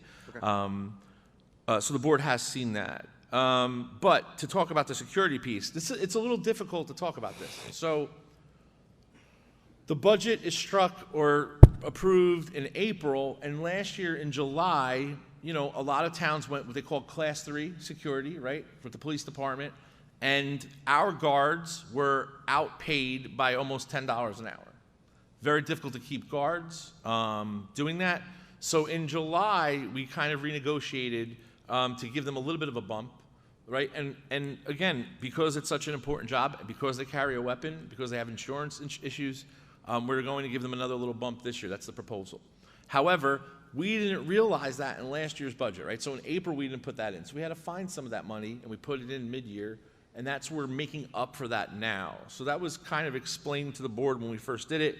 Not a great budgeting thing, but again, we were kind of caught between a rock and a hard place because we were losing a lot of guards to towns, to what they call Class 3s. We don't want Class 3s here, no offense. The chief deals with those individuals as police officers, and my thing has always been not to militarize the classrooms, right? That's why the SRO program was a great program.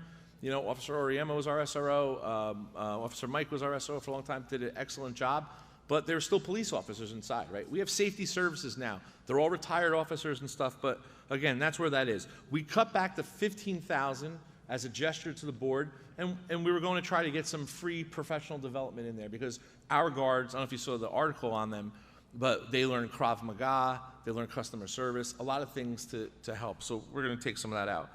The charter schools are all done on recruitment. Again, I don't know what charter comes from the state.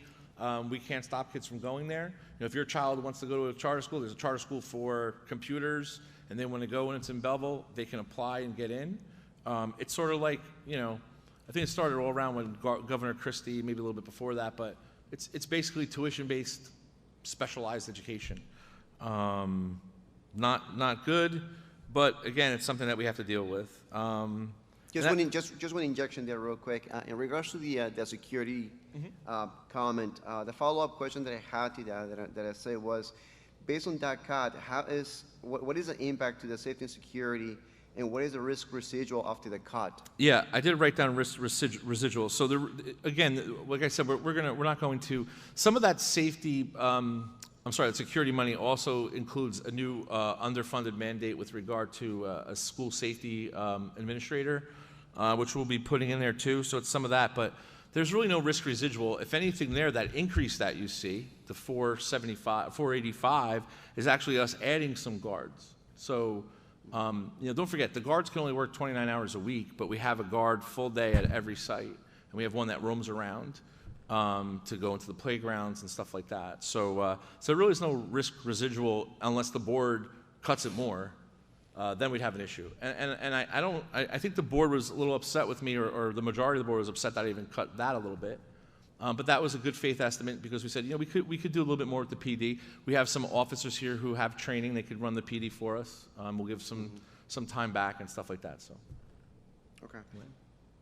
Just checking, see if all the answers were answered. That's it. Yeah, I think you're done. Yeah. Thank you. The last comment that I have is based on your last comment about, just to bring it back, the donut thing. My understanding for the school breakfast, kids are being given muffins and Pop-Tarts, and then for the lunch portion as well, I also understand that, giving an example, school 5, 3, 4, and high school. I'm sorry, Mr. So this portion is not due to the budget specifically. So when you're able to get out, because I see you're on the list here, for your second portion of the questions, that's when we can talk about that specific, that question that you have right now. But I didn't finish my question. Well, it doesn't have to do with the budget specifically. It's budget specific. Well, I think it's budget specific. You tell me once I finish my question. Well, I mean, go ahead. So, mention those schools. My understanding, based on somebody who works there, is that there's a lot of resources being thrown out on a daily basis. There are times where the lunches are not set up properly, where at the very end of lunches, the kids who are coming in are not having an adequate meal for them to prepare, and then they will be prepared again. And at the end of the day, all the food gets thrown out. In instances, if there's vegetables that were not maintained the day before or 2 days before, then all the amount of the resources, all the vegetables, fruits, and whatnot, is all thrown out. Is all thrown out. I don't know if that has brought to your attention in the past, but I see that as a waste of resources, a lot of money being thrown on a daily basis because somebody somehow, just maybe there's no enough supervision happening on those schools that all the food is being thrown out, or kids are selecting rotten apples, as many parents have posted on social media. Can we answer that? Yeah. Oh, yeah. You know, I mean, the law is very clear about throwing out food. I mean, you can't, it's not like your house. You can't, there's certain things you can maintain. So, yeah, there's a lot of waste. I mean, it's horrible. We have worked with the food service over the past few years to try to recycle fruits.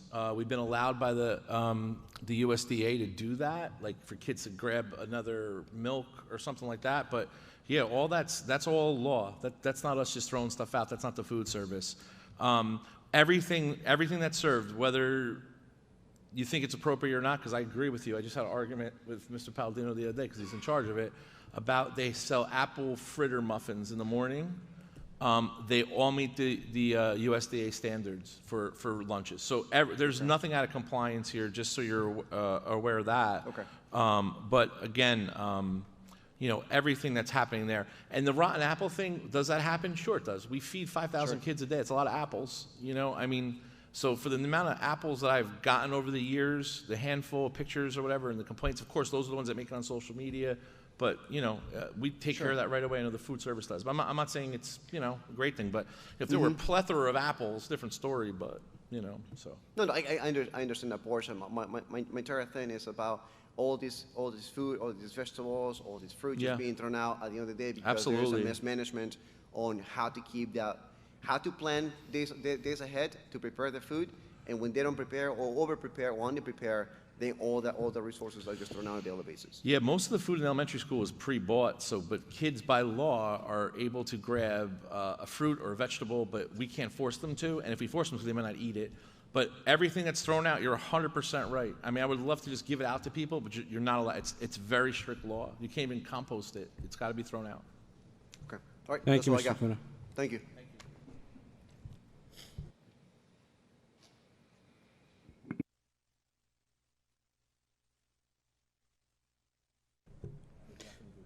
Yeah, correct.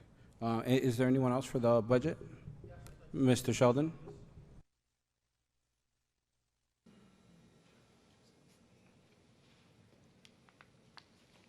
Since you'll obviously keep me to 5 minutes or less, I want to start off by saying, with all due respect to your counsel, she's absolutely wrong tonight. That board policy is referred to of a 5-minute limitation only applies during regular meetings.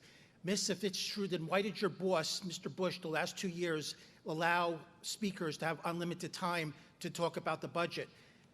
Give me only 5 minutes tonight. I'm going to work with Mr. Frantantoni, even if I have to use my own money, to file an emergency injunctive order with the courts to stay your approval of this budget tonight, forcing you to redo this whole process under legal terms. So you're warned. So let me start my little spiel with the 4 minutes I have now. One of the reasons why Dr. Tomko flips through those slides so quickly is so that we don't have adequate time to look at the numbers and look at all of the hoodwinking, misleading, outright lies that are exhibited on those slides. The very first one he had tonight, he had the population for the pre-K, Hornblower 268, Sandy Lane 57, and then he had underneath that the total 525. No, 268 plus 57 is 325, not 525. What's the purpose of adding another 200? Well, I know why, because he wants the community to believe that we have a hell of a lot more students to deal with than the numbers actually justify. Last week, during your phony budget workshop, that page that he had up, the very first thing, within a few milliseconds after he posted it, he had there $2 million for bond ordinance payment. It's not $2 million, and I've shared all of the documents, all of the underlying documents with everyone on this board, that it was $1,487,000. He padded that item intentionally by $500,000, which is part of this three-card Monte game that he, Mr. Palladino, and Mr. Egan play to pad numerous line items so that they have plenty of extra money to carry out their agendas during the course of the year. I'm going to now, from this point on, just say Mr. Tomko, because he doesn't deserve my respect anymore. Mr. Tomko, during the closing minutes of his address tonight, which is essentially the same song and dance he's given every year for the last 8 years, a bit of a Freudian slip on his part. He said, while standing in this area, he, Mr. Palladino, and Mr. Egan prepared the budget, which is the reality of the situation. For those of us who have had either the privilege or misfortune of being on the Finance Committee, that's how this game works. Those three prepared the budget. The Finance Committee has essentially just rubber stamp. They get to look at it and ask some questions. Don't be misled by this management that it is the board that's actually doing the nuts and bolts of a budget. And if you don't believe me, you know that I have recordings. I have one of our previous finance chairs recorded telling me how exasperated, how infuriated she was that she too was diminished by Dr. Tomko, Mr. Palladino, Mr. Egan, when it was her turn to serve as finance chair. Now, the other thing I want to say here, what really infuriates me, is when the same crap every year is given about, oh, look at it, it's only $7 a day. Let me give you a quick mathematical example here without going into any calculus or any advanced math. Let's just say for simple purposes, hypothetically, over a 5-year period, there are $100 increases in the tax levy in each of those years. So in the first year, there's a $100 increase, or as Dr. Tomko would say, cup of coffee a day. The second year, there's another $100 increase. But what he doesn't want you to remember is that you're not only paying for the $100 increase in the second year, you're now also paying for that additional $100 increase from the first year. So now, over the 2-year period, all things being equal, that's another $300. Go to the third year. Now you're not only paying for the $100 more in the third year, you're now paying for the extra $200 starting in year 1, plus the other $100 in the second year. If you look at the cumulative effect over a 5-year period, if there had been 0 increases, no $100 increases over the 5-year period, those $100 increases over a 5-year period cumulatively have now cost the homeowner in Belleville $1,500 more out of their pocket over that 5-year period to go to the school board, for school finances. So please stop this nonsense every year that our $100 increase is only a cup of coffee or a package of potato chips each day. It's the cumulative effect. Everyone says that their little tax increase is de minimis, but when you look at the aggregate effect of all these little tax increases, as I regularly said when I sat in your places, it's death by 1,000 taxes. So this is just a very disingenuous, really sordid thing that leaders like our superintendent, our mayor, et cetera, try to hoodwink us into thinking that these tax increases are insignificant, that they shouldn't be met with any objection. Now, you know, I have a whole bunch of notes. I was going to go through all of the big line items in this budget that I know have been fabricated, but how much more time do I have? What, 30 seconds?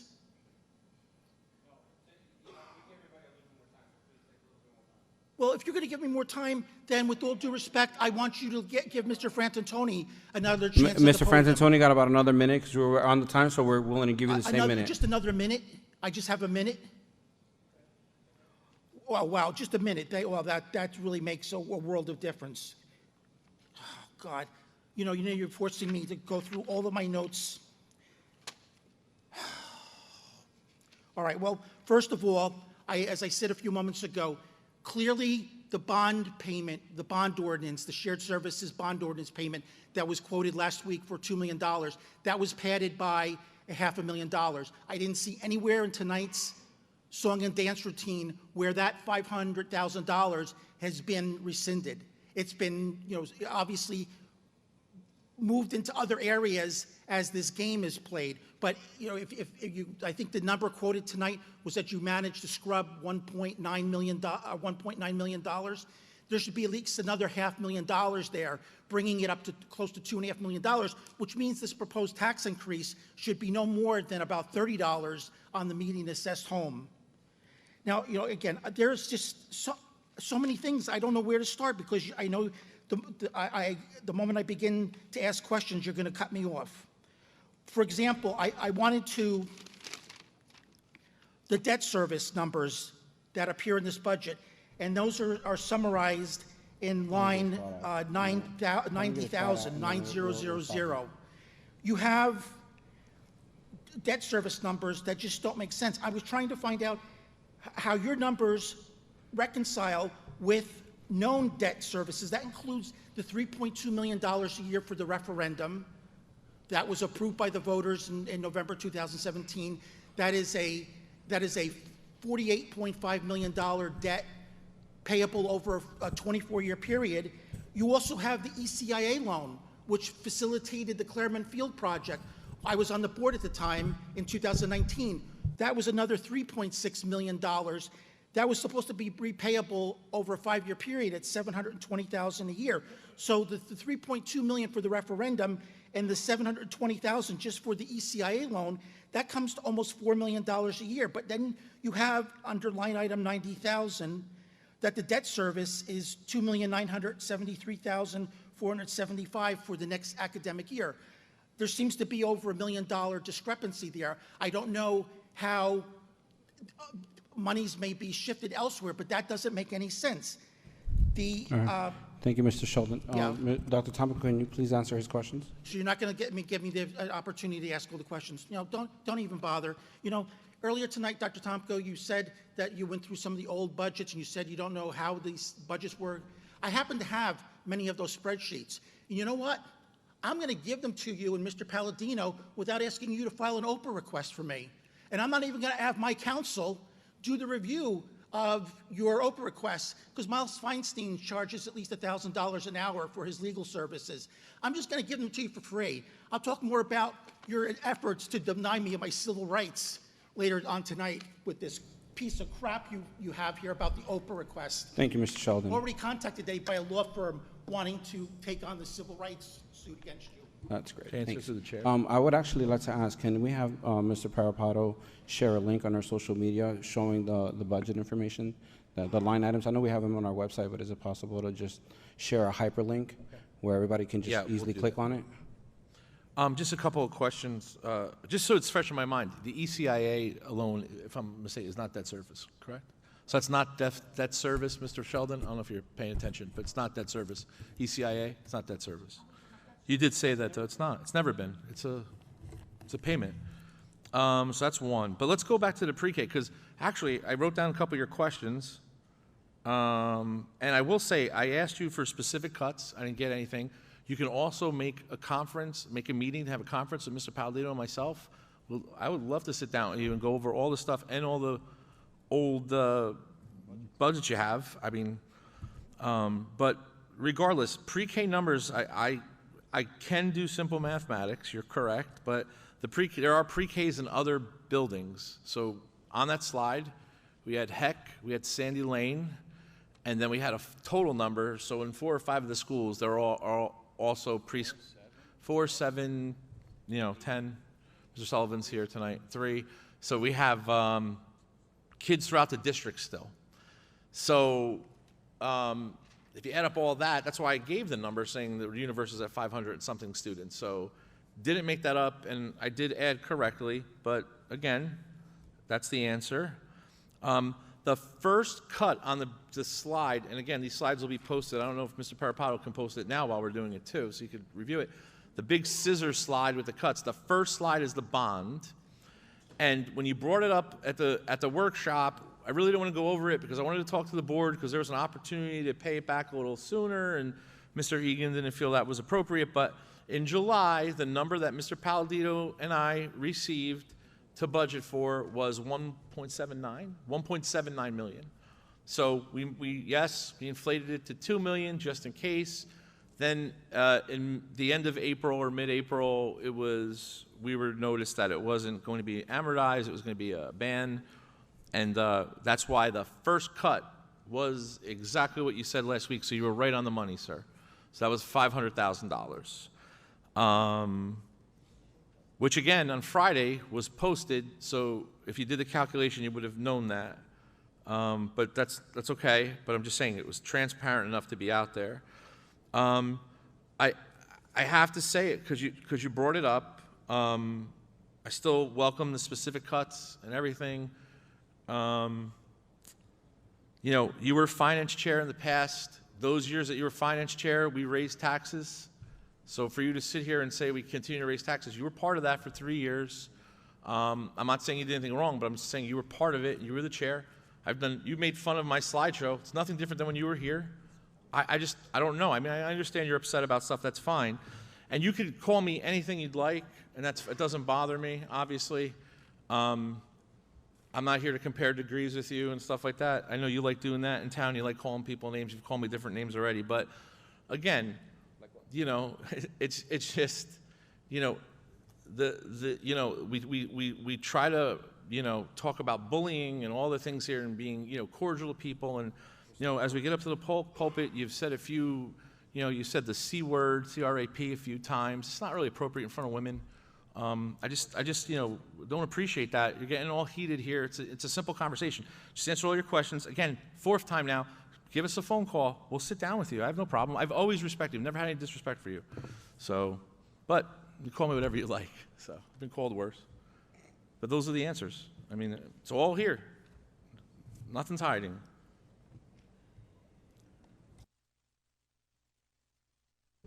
Is there anyone else that would like to speak on the budget?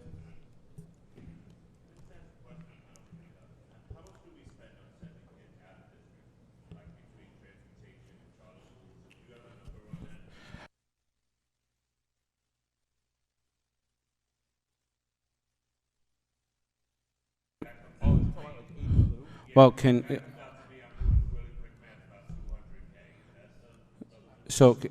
we actually just say his question out loud?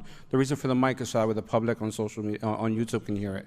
But if we could just, Yeah. So Mr. Rodriguez's question was that how much do we spend for kids to go out? Something called aid in lieu. So if you have a student that goes to a Catholic school or a charter school, or there's some fees associated with that. So I think the aid in lieu, I think you're right on the money with that, 200,000, 250, somewhere in there. We get you exact numbers. The charter school number is what? That's budgeted for $1.7 million just to send kids to charter schools. So, and we also pay tuition for the. I'm sorry. Just for that, yeah, but it's more. We also have students that go to Votex, et cetera. So yeah, so it's there. So it's there, yeah. and that's money that we have to pay. We have no say-so on that. Well, the charter schools have been an issue, and the DOE is trying to work a better formula, but the reality is we don't get that number until it's adjusted, not till like right when it comes with the budget. So we have no clue. So that number's given, and then it could go above it, barely goes below it. But I know some superintendents in other towns that are really in trouble because of the charters. So. It goes up throughout the year too. Yeah, and throughout the year too. The more kids that go, there's more tuition. So.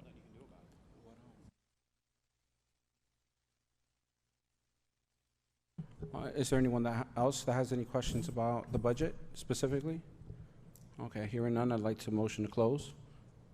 Motion. Second. All in favor? Aye. Any opposed? Okay.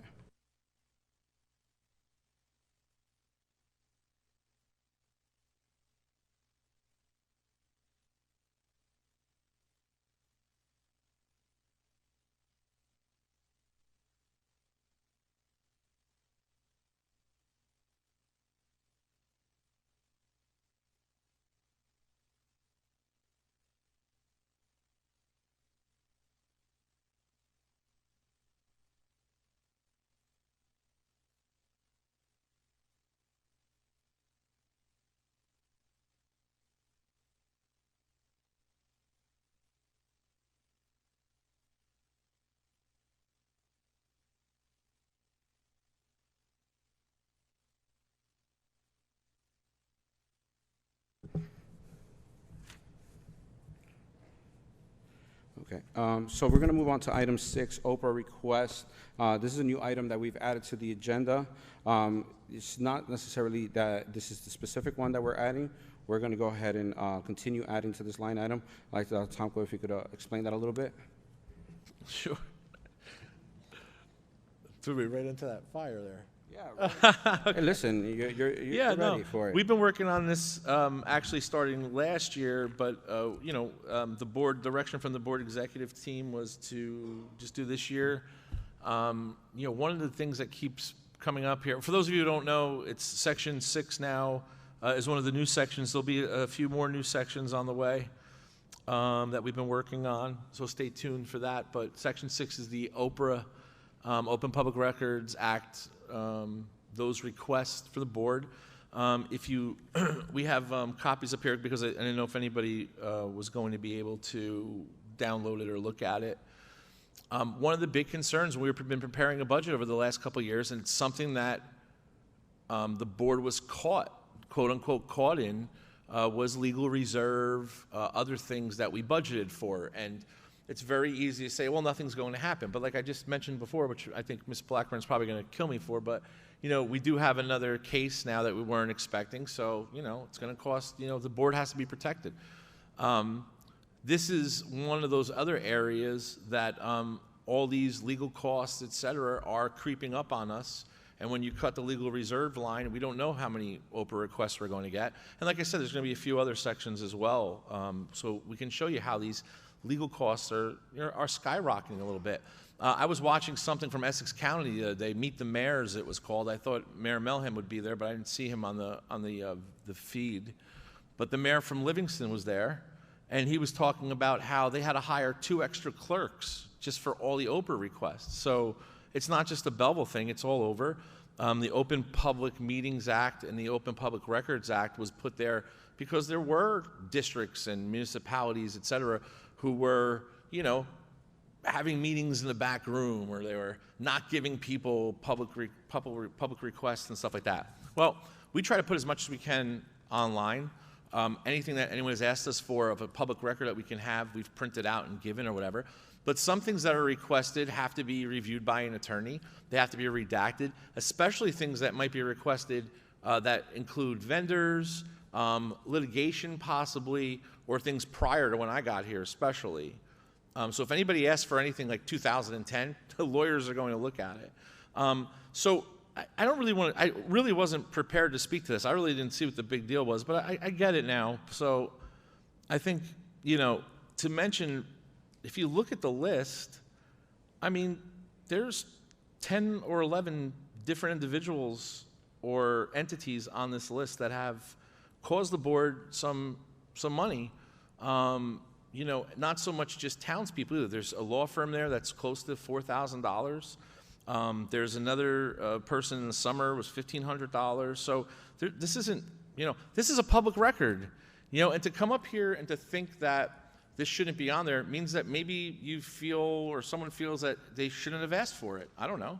But it's a public record. It's a public document. So I really, I'm glad that the board's being proactive and transparent in it. It's a public request. So the taxpayer wants to know where all the money's going for legal reserve. Well, here's part of it. I don't know. It's everyone's right to ask for a public record. We get you the public records. There's 2 charges there. There's a theoretical charge, which charges time and stuff. That's not really a realized charge, but when we work on public records, that means that we have assistants and people in the business office, Mr. Palladino, who can't do other things, right? So, so we put that fee in there, but it's a theoretical fee. The realized fee, the true fee, is those legal costs, really. And there are, we're close maybe $20,000, and we're only in 6 months. That's only for this year, or 7 months, or 8 months. If we, the past few years have been really, really bad. And again, you're talking, once it hits 50,000, if it does of extra unrealized cost, we're talking about a teacher's salary almost. So it's something that you need to be aware of as a taxpayer. But at the same time, as a taxpayer, you can request a records request. It's fine, by all means. So that's what Section 6 is about. And again, we need a little time. We were doing budget stuff, but there'll be some more stuff on there coming forward. Just because this board is very transparent in its expenses. And this is where we're at. I'm not saying I totally agree with it, but it is what it is. I serve at the pleasure of the board. So, Mr. President. Thank you. I knew I could throw you in the hot seat. I'm getting a nod from the side that the hyperlink has been shared on our Belleville School District Facebook, where anybody can just really quickly access that budget. Mr. Acuna, that was one of the things that you were asking for. So. Okay, I'd like to move on to remarks by citizens. May I have a motion, please? Motion. Second it. All in favor? Aye. Any opposed? Thank you. Okay, we're going to move on. So, I will call the individuals who wish to speak in the order that they appear in the sign-in roster. The individual called to be heard shall proceed with his or her comments as briefly as the subject permits, with a maximum of 3 minutes at the podium. All inquiries must be directed at the board president. Mr. Michael Sheldon.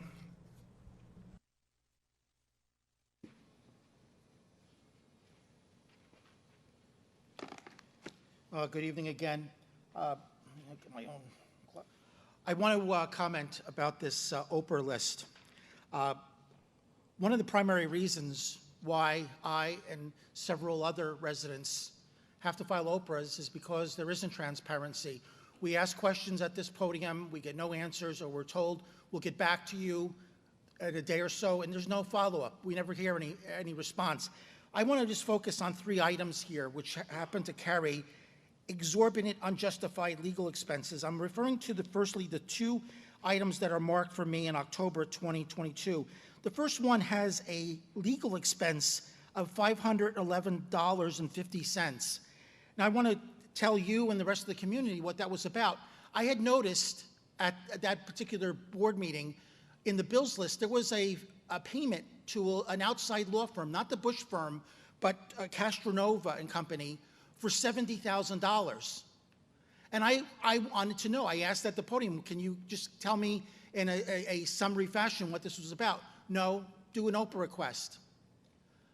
It turns out that that $70,000, which is almost 1/3 of what this board spends on a whole year for the Bush Law Group, what it was the law firm apparently had held money for some settlement that you entered into with one of the district's employees. But you couldn't tell me that that evening. So I put the Oprah request in, and as a result, lo and behold now, it winds up costing all of us, apparently according to your last column, $609. Then that month, I put another Oprah request in. This was a superintendent who was brought into Belleville to do some seminars, one of Mr. Tomko's superintendent buddies. The same individual got fired last year from his district.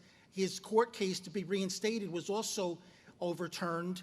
So, but anyway, I've been told by several of our teachers that this seminar series was a bunch of bunk.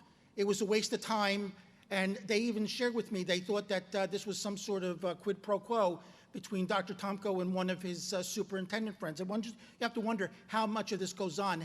You know, in the superintendent community, they all interchange. They each hire one another to do seminars at their local schools.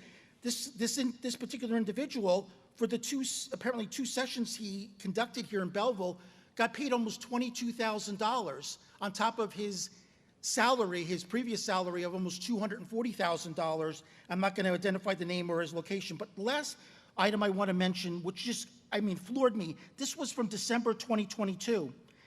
The legal fees for this are listed at $4,801.50. I doubt that any of you know what that Oprah request was about. I had asked for copies of the agendas and the minutes from 2010, 2011, public records, things that should have been automatically made available online. I've been asking for years for those documents to be made available. But no, you forced me to do an Oprah request, then you turn around and you give the Bush Law Group $5,000 to do what? To look at documents that are already in the public domain?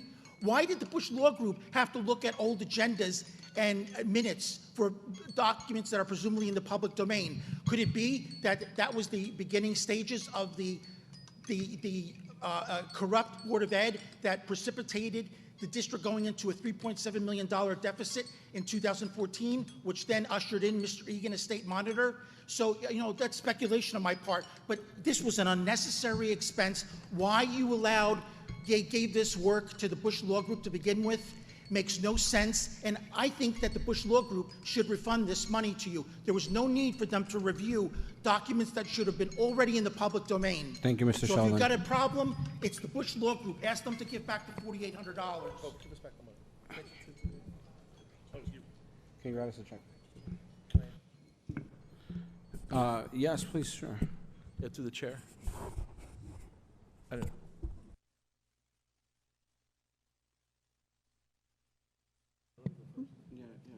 How do you want to do it? All right.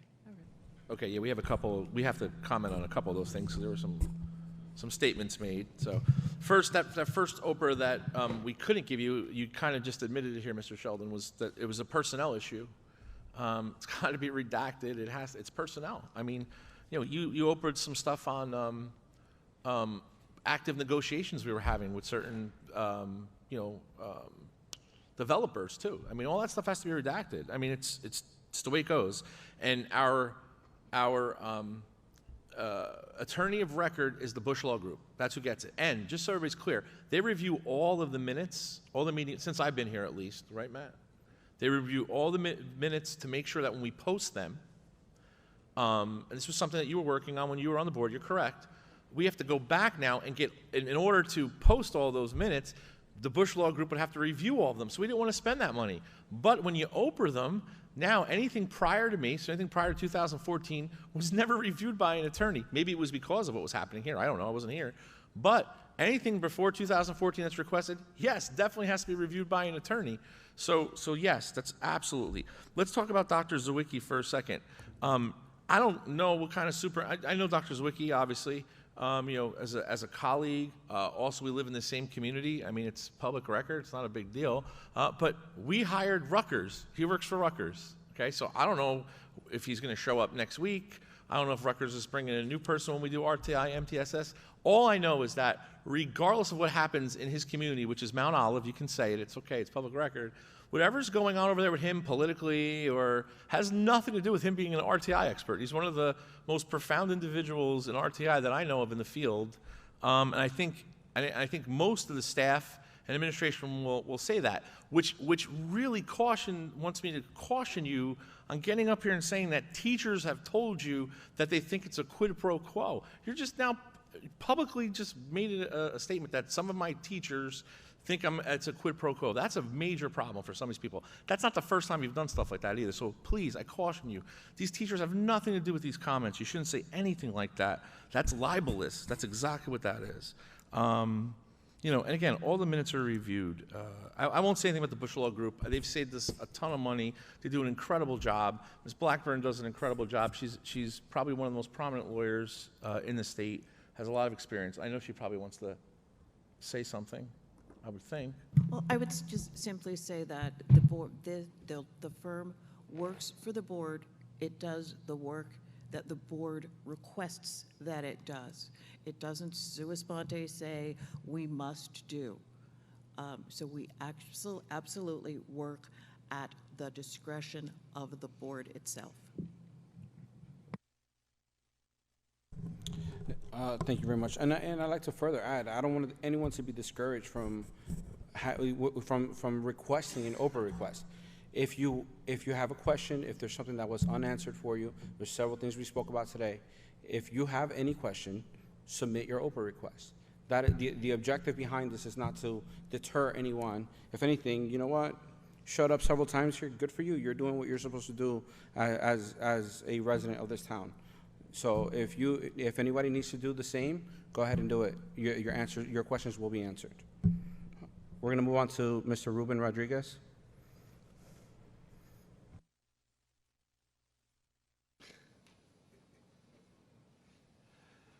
How you doing? Ruben Rodriguez, Cedar Hill Avenue. Real quick, I have one question about I see you saved money on the font this month. That was good. 8.32, it says that you're hiring teachers for the summer recreation program. A couple of meetings ago in the town council, the council said they are taking over summer camp, that you guys are taking over summer camp. So can you just clear up real quick on that 8.32, and then I'll go on to my next question? Is that, all right.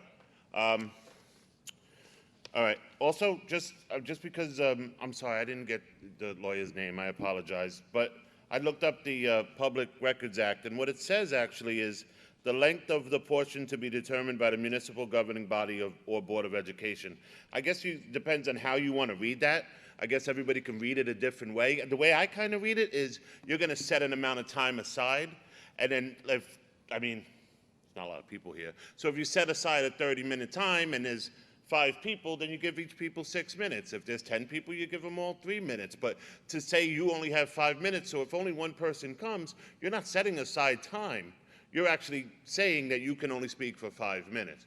So whereas if you set aside the time ahead of time, then we know, and if it's a pertinent enough matter, as the budget, then they should go over it. But to say it's only 5 minutes, you're not setting aside a time until you actually know how many people are here. So I guess everything is how you read it, right? That's why we have to pay these lawyers so much money for these Oprah requests, right? Because they're smarter than us. But getting to that, I have to call the whole board out on this. There's probably not two people in this town that are more politically on the opposite end of the spectrum than me and Mr. Sheldon. I've had debates in this room with him when we had the meeting about the sex classes. I had public debates with him out loud where we argued with each other. I've had Facebook's debates on him about the school district, about council meeting, during the municipal elections. I've gone back and forth with him. Everybody here knows it. We're probably the two of the most loudest and annoying people on social media in this town, and I do not apologize for that, nor should he. Mr. Sheldon, at the same time, I can also call him or text him or message him and ask him a question, and you know what he says to me? I'll Oprah it for you and find out. He has multiple people texting him, calling him, and doing the same thing. So when you come up here and you put his name next to all of these, this is a form of bullying. And you guys sit up here and you all have a forum. At the end of this meeting, you will all have a forum. You are not timed. You can say whatever you want. You can call out this man for the way he talks to you. You can call out him for doing Oprahs, whatever you want. But at the end of the day, I take this personal, and I know other people take this personal, because this seems like you're trying to chill our freedom of speech. You are trying to kind of, hey, look, you want to do it, it's your right, but we are going to point this out, and we are going to shame you for it, and we're going to say this is how much you are costing us. And I warn you, because there are people on this board sitting here that are up for re-election this year. I don't know if you're going to run again, but I know Mr. Sheldon has run multiple times. It makes it look like you are trying to use this body in a political way to shame this man.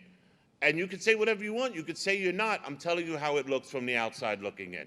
And I personally take this personal as someone who is not on here, but I was at that meeting in last October in 22 when the board attorney actually said, if you want to know, Oprah it. So you're telling him to Oprah it, and then you're going to come out with this thing and try to shame him, which honestly is, you could say you're not, but that's the way it looks from the outside looking in. So, I mean, you could say whatever you want, but just look into the open public meeting thing that I pointed out, that one line. I could send it to you, and just let me know about the recreation if that's what it is. Thank you, Mr. Rodriguez. Dr. Tomko? Yeah, through the chair. Thanks for those questions, Margaret. So the summer camp that you mentioned on there for 8/21 or whatever it is, sorry, yeah, is part of the ESY program. It's more for our students here. However, we did talk about the shared service agreement. So the rec has requested us helping them for individuals and stuff. So I would love to help them with the summer camp. We obviously use our sites. I think it'd be better. So I mean, I don't know. We haven't discussed that yet. They have to do it. This is not a take over the summer camp. We have enough summer programs here. So, but they need our sites. They're going to need our buses. So to work with them on it, that's what that means, working together. Like, you need our buses. So, you know, right. But then you mentioned the summer camp. Oh, I'm sorry. Okay, yeah. Okay, so we'll get to that, I guess, when we get to it. I really didn't want to talk about Section 6 at all, because I don't really see it as you guys are, but I understand the perception. I'm not stupid, but there's more people on here than the people you're mentioning, right? So it's everybody. It's a public record. You could Oprah all the Oprahs if you wanted to. I mean, and somebody could get up and talk about them. It's, you know, but I get it. I get the perception, all that stuff. But and there's no need to shame everybody if you all think that what he's doing is fine. That's fine. You know, but here's why this came up. It really did. And again, there's another section coming. So, you know, I think this maybe will tie it all together. I wish we did do both tonight. But it's very difficult having people out here not believing where these expenses are, especially legal expenses. You don't believe it. No way. You're conflating lines. You're doing this. Here it is. So sometimes you want to see it. We show it, and now we're going after people. I don't know what to say. I really don't. I'm being honest, because I really could care less. Means no. You know, he's still going to Oprah if he wants. You're going to Oprah if you want. Oprah as much as you want. And it's your money anyway. It's your tax money. You know, some people on here just for these up close to $10,000 in expenses. Like I said, it's fine. It's okay. But now at least the board, through me or whomever, has proven to you where those legal expenses are. You can't say now that you don't believe me. It's right here. It's part of it. And I don't know. You know, we try, you know, Mr. Muniz does a really good job yelling at me throughout the week. Not bad. You don't really yell at me that bad. But, you know, he says, listen, maybe they were right. You can put it out there. What do you think? You know, why was this question here? He holds me, you know, I told a lie. So everybody's up here talking about legal reserve for 2-3 years. I put it out here finally with Mr. Palladino's help. We do it for this year. It takes us a little time. And now all of a sudden, oh my God, look who we're going after. I get it. It's fine. I'm a big boy, but I don't know what else to tell you. I mean, well, we're trying to show you what we're doing. Just like with tonight, I talked about enrollment. No, the enrollment's wrong. Okay, there's no need for me to make this stuff up. So, but I understand. It's absolutely not bullying. It's public record. So, I mean, again, coming up to the pulpit here and talking about people or saying things like that or calling people names on social media things, that's bullying. That's what that is. I like that stuff. It's funny. This isn't bullying. This is real. This is the real deal. This is why we're spending the money. So, and again, there's more to come. And we're not the only district that does this, by the way. So, that's it. Thank you. Mr. Vincent Frantantoni?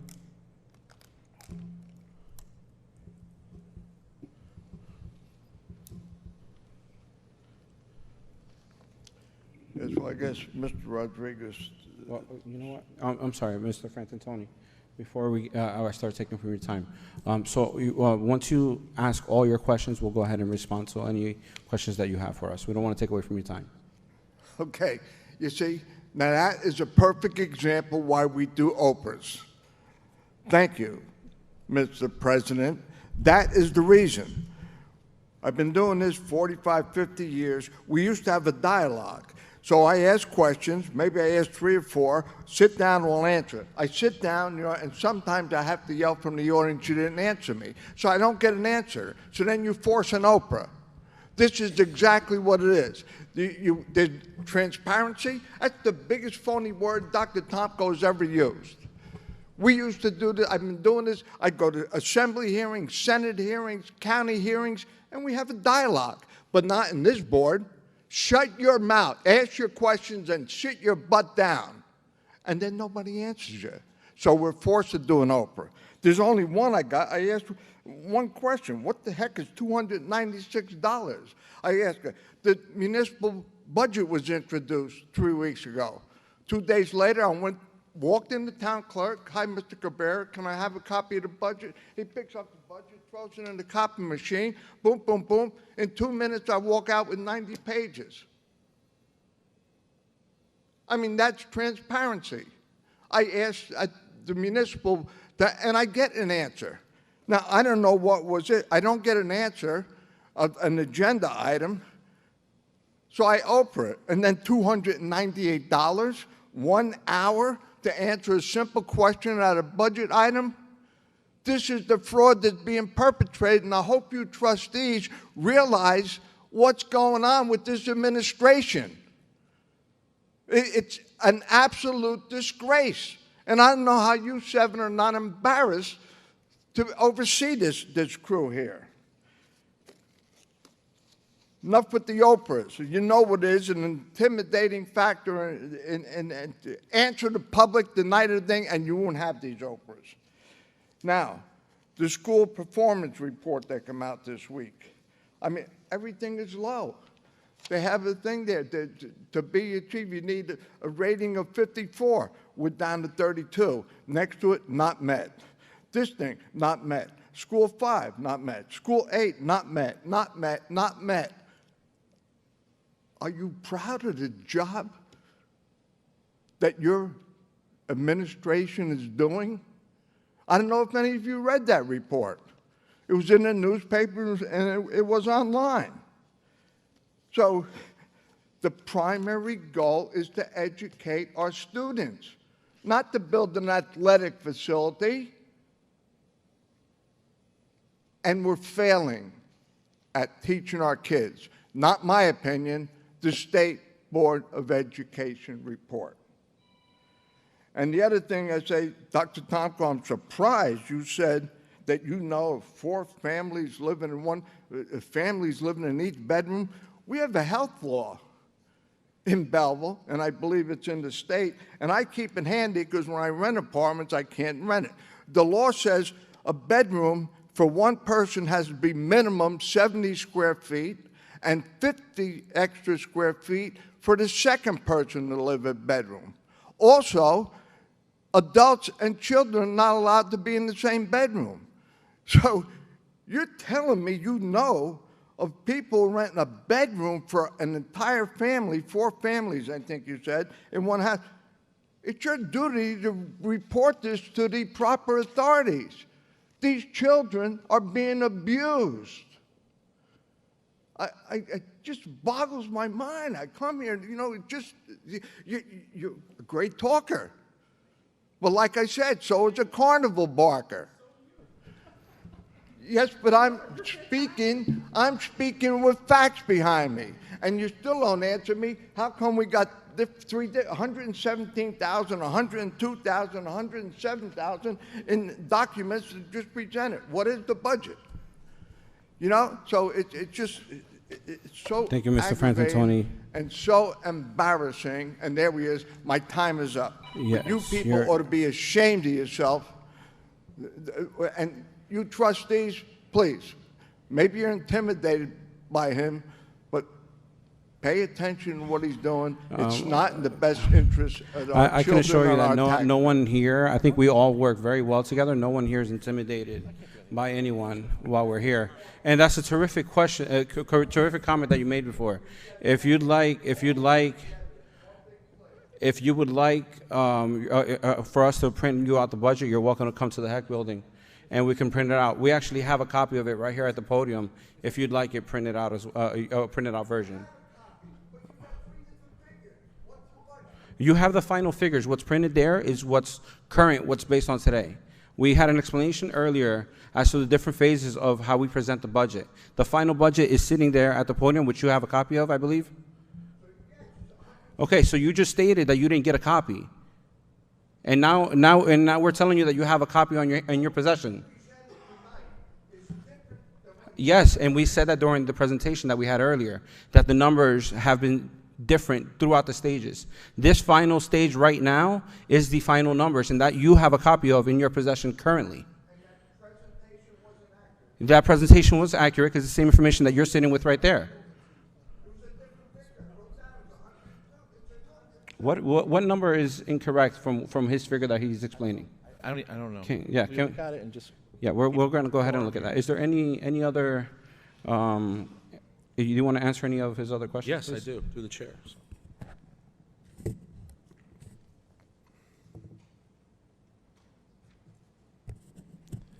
Mr. Palladino's going to look at that, but Mr. Frantantoni, same offer for you. If you'd like to sit down in conferences, we could show you how to read those numbers. I mean, I don't think you can sit here, obviously, sir. I've done nothing but respect you since I've been here. Even the first night, I was talking to my wife about it the other day.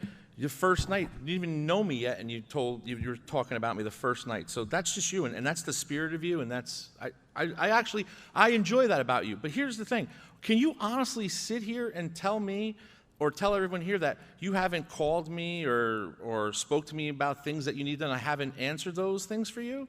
Absolutely we have. Trash, you needed this or that. We've done that over the years. So for you to sit here and talk about the word transparency as a joke with me, that is unacceptable, sir. You've called my cell phone. I don't know if you've ever texted me, but we've definitely had conversations, and I've taken care of every issue that you've asked me. So continue to do that if something's not getting to you. If you're going to ask a question about personnel or something, we're not going to give you that. You have to open that. That's everywhere.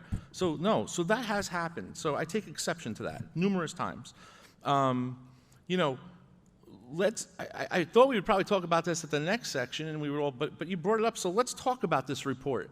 The report that everybody's talking about with the DOE, which is great because you constantly get up here talking about how horrible the DOE is and all this, these numbers, and now you're saying that this report's great. Well, I think Mr. Sheldon can help me on this one. He's going to get up and agree with me on this one because here's the best part about this report.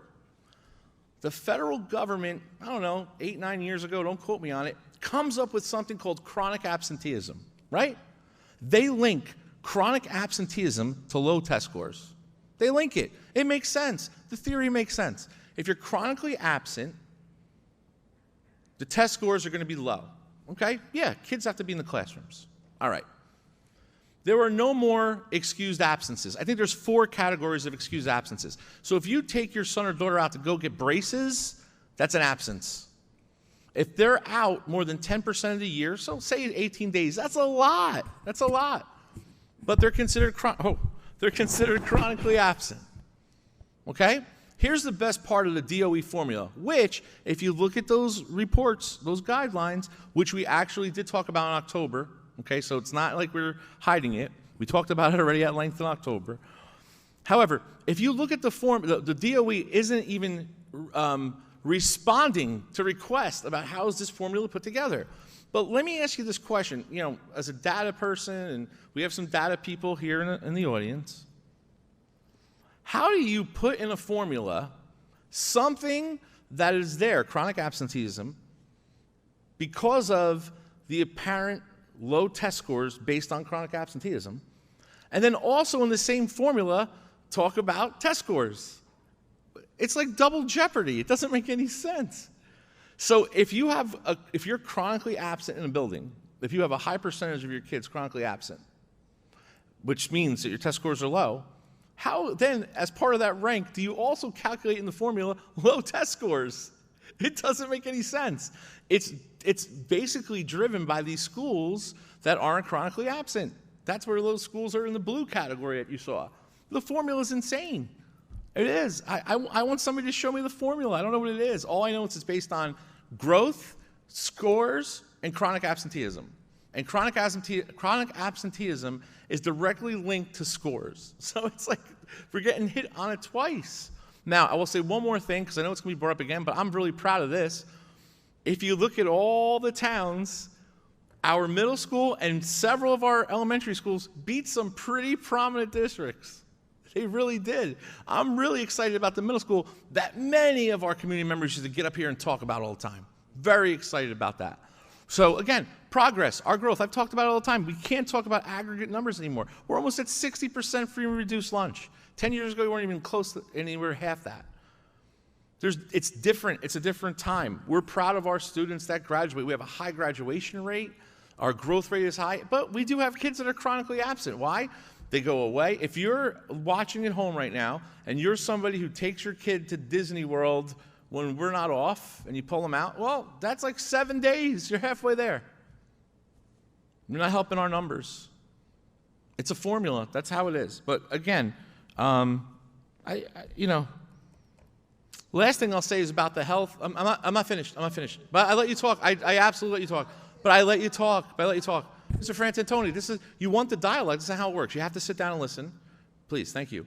So, about the families, it's not my responsibility or this board's responsibility to talk about health code, fire code, building code. That's not it. Our job is any kid who is living in a room, here we educate. Now, do we tell people that? I just told you we're having conversations with the town about it, and the town is moving on it. But they have some legalities too.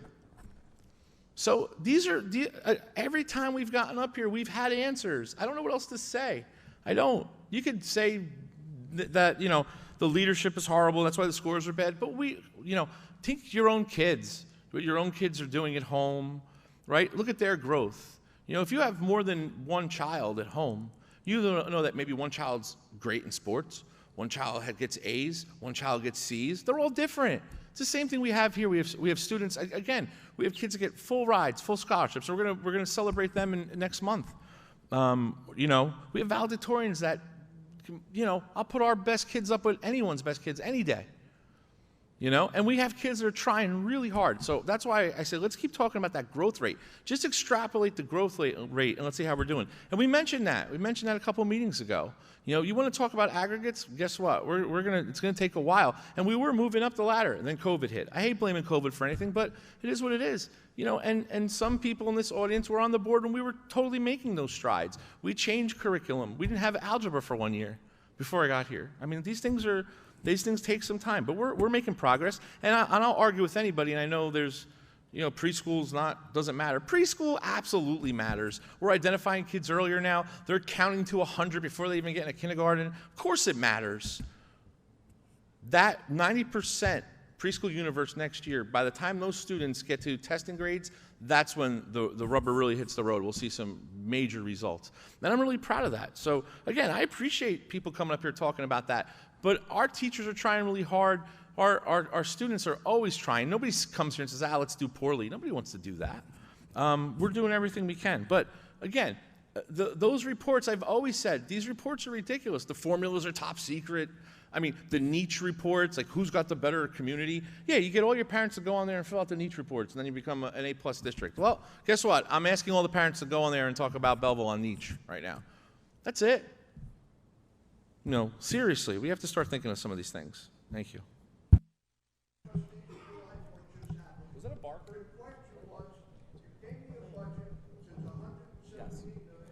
Yes, we need to answer that. Right. No, yeah, we have the answer here for you, though.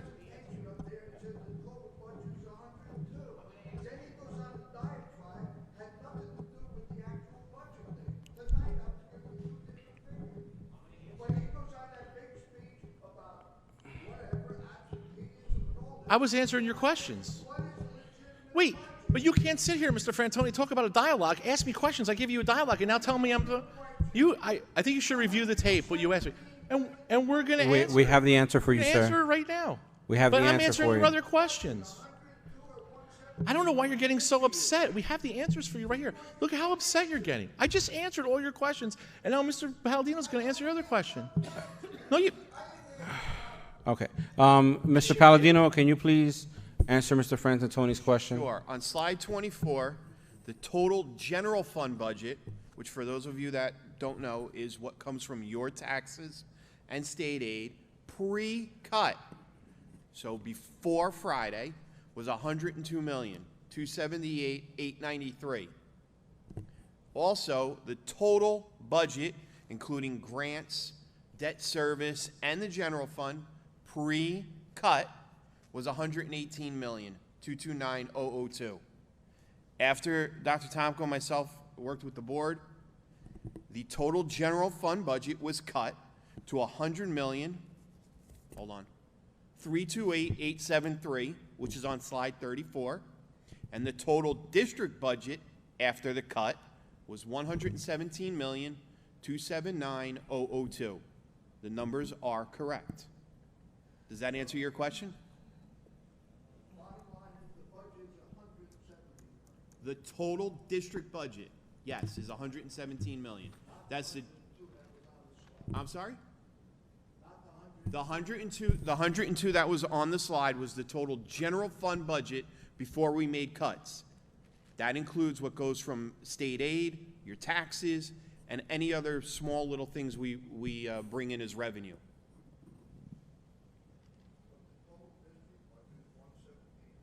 That's after the cuts. What? No, oh my God. The total district budget pre-cut was $118 million. After the cuts, it's 117. So the final number is? Why don't you just come to my office and I'll go over it with you. The final district-wide budget is $117 million. That's why I'm answering you. I'm giving you all the numbers. I'm giving it to you, but he answered you on something else. Okay, thank you for your response, Mr. Palladino. Mr. Frank Acuna?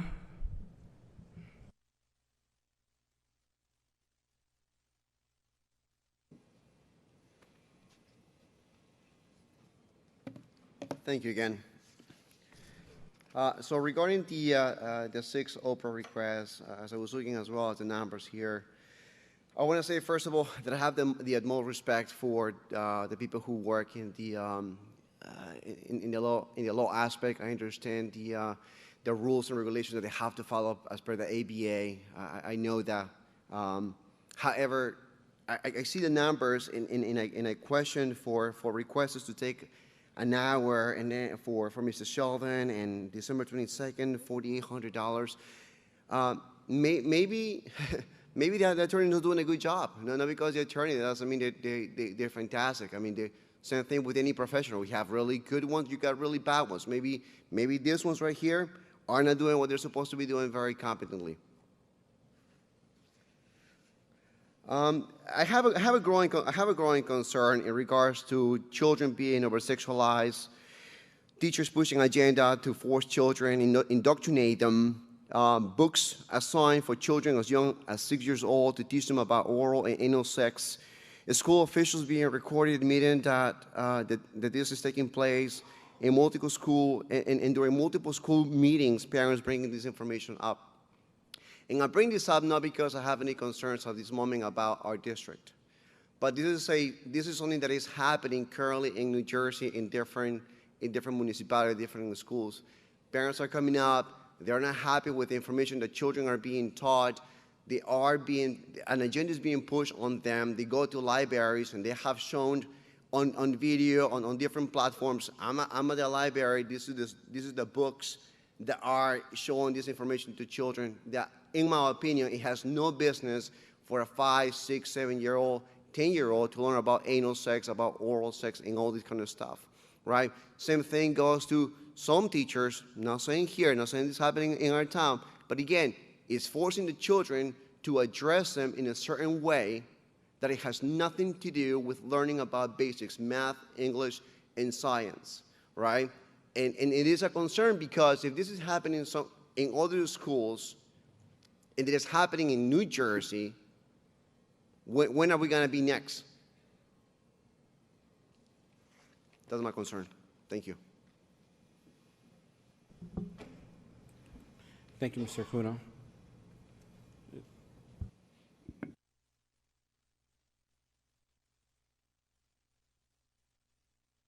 Okay, so I'd like to entertain a motion to close public participation.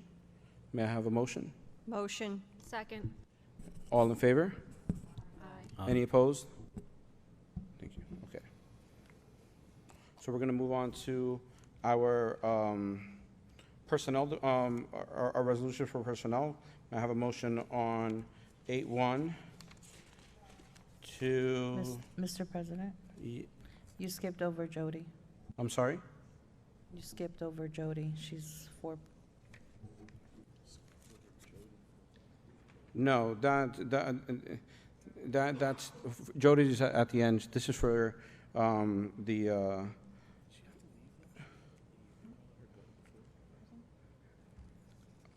this is for the student government. This isn't for Jody's position. Okay, she usually reads the Yeah. student government. So, actually, Jody, please give us 1 second.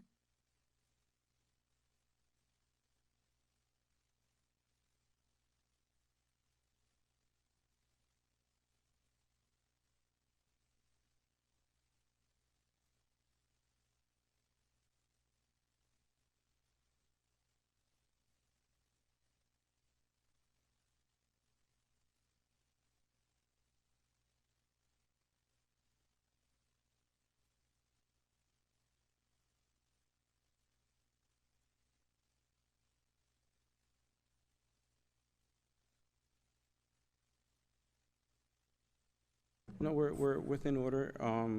This report is given by another student. So we're going to go ahead and move on to personnel. May I have a motion on 8-1? And that goes on to, my apologies.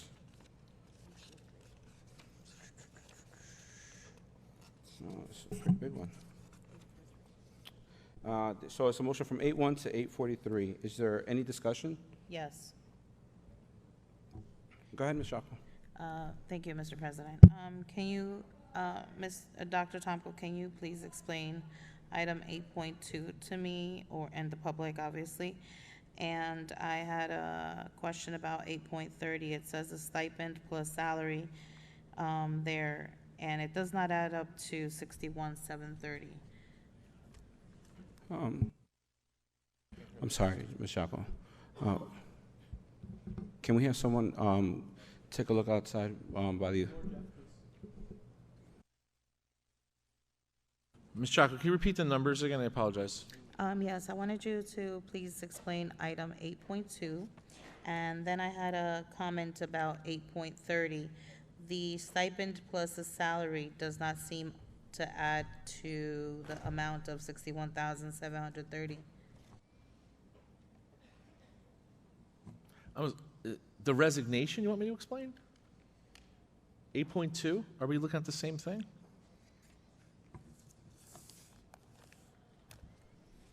Eight point two is a resignation, Ms. Chaco.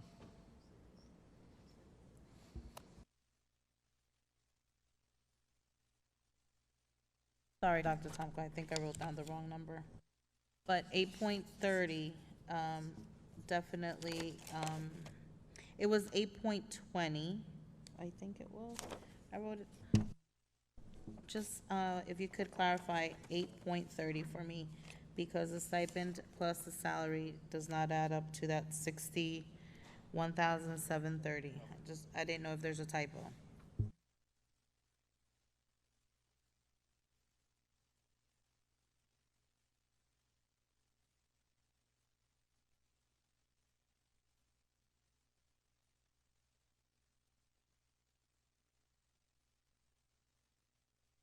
The other question, it was 8.22, sorry. Okay, my apologies, one more time. Can you give me the three you needed again? Just two. Can you clarify for us 8.22? Okay. And on 8.30, it was just a comment. I'm not sure if the math is wrong.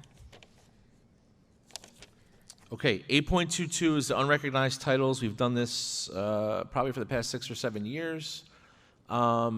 The Department of Education provides something called a position control matrix. So the board, through my recommendation, is permitted to hire individuals in certain positions that are called recognized titles. So for example, principal, assistant principal, director of pupil personnel services, et cetera.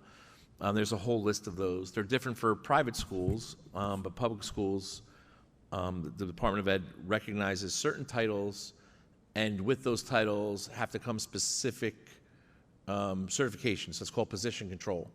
You are permitted to create new job descriptions or different job descriptions that the board sees fit, and create your own title and basically ask those to be recognized by the county superintendent. So I think 6, 7 years ago now, we created these two titles to deal with teacher shortages at the time, or chief talent officer, and a director of director of operations position. We combined that together. We posted that position, and then we did the chief engagement and partnership officer because we were talking about increasing community engagement, working with we created the COPE program at the time, et cetera, et cetera. So every year at this time, before we can approve these individuals at the May meeting, we have to request these recognized titles be recognized already. So what you do is you'll see under your executive content, I have to get county approval first, which you have under your executive content, and then those job descriptions are, hopefully approved by you tonight. But it's not, and I put in there this year existing positions, so it's not new position controls. So that's 822. 830, I believe, and Mr. Paladino, correct me if I'm wrong, I believe this is a stipend that probably comes after someone acquires a, right, 6 months, right? So 6 months, so it's prorated after 6 months. So those numbers won't match. But the contract calls for you being here for 6 months until you realize the rest of your salary, and that's a contract, a negotiated item in the contract. Right, but why does it not add up? The 57,610 plus 2,000 doesn't add up to 61,730. That's why I'm trying to get at. Well, the step is different, so it's not going to add up. He goes from step 1 to step 5. Yeah. So so the contract reads that based on your experience, you have a probationary period of 6 months. Then after 6 months, your experience basically is granted. So most individuals go from step 1 to step 6.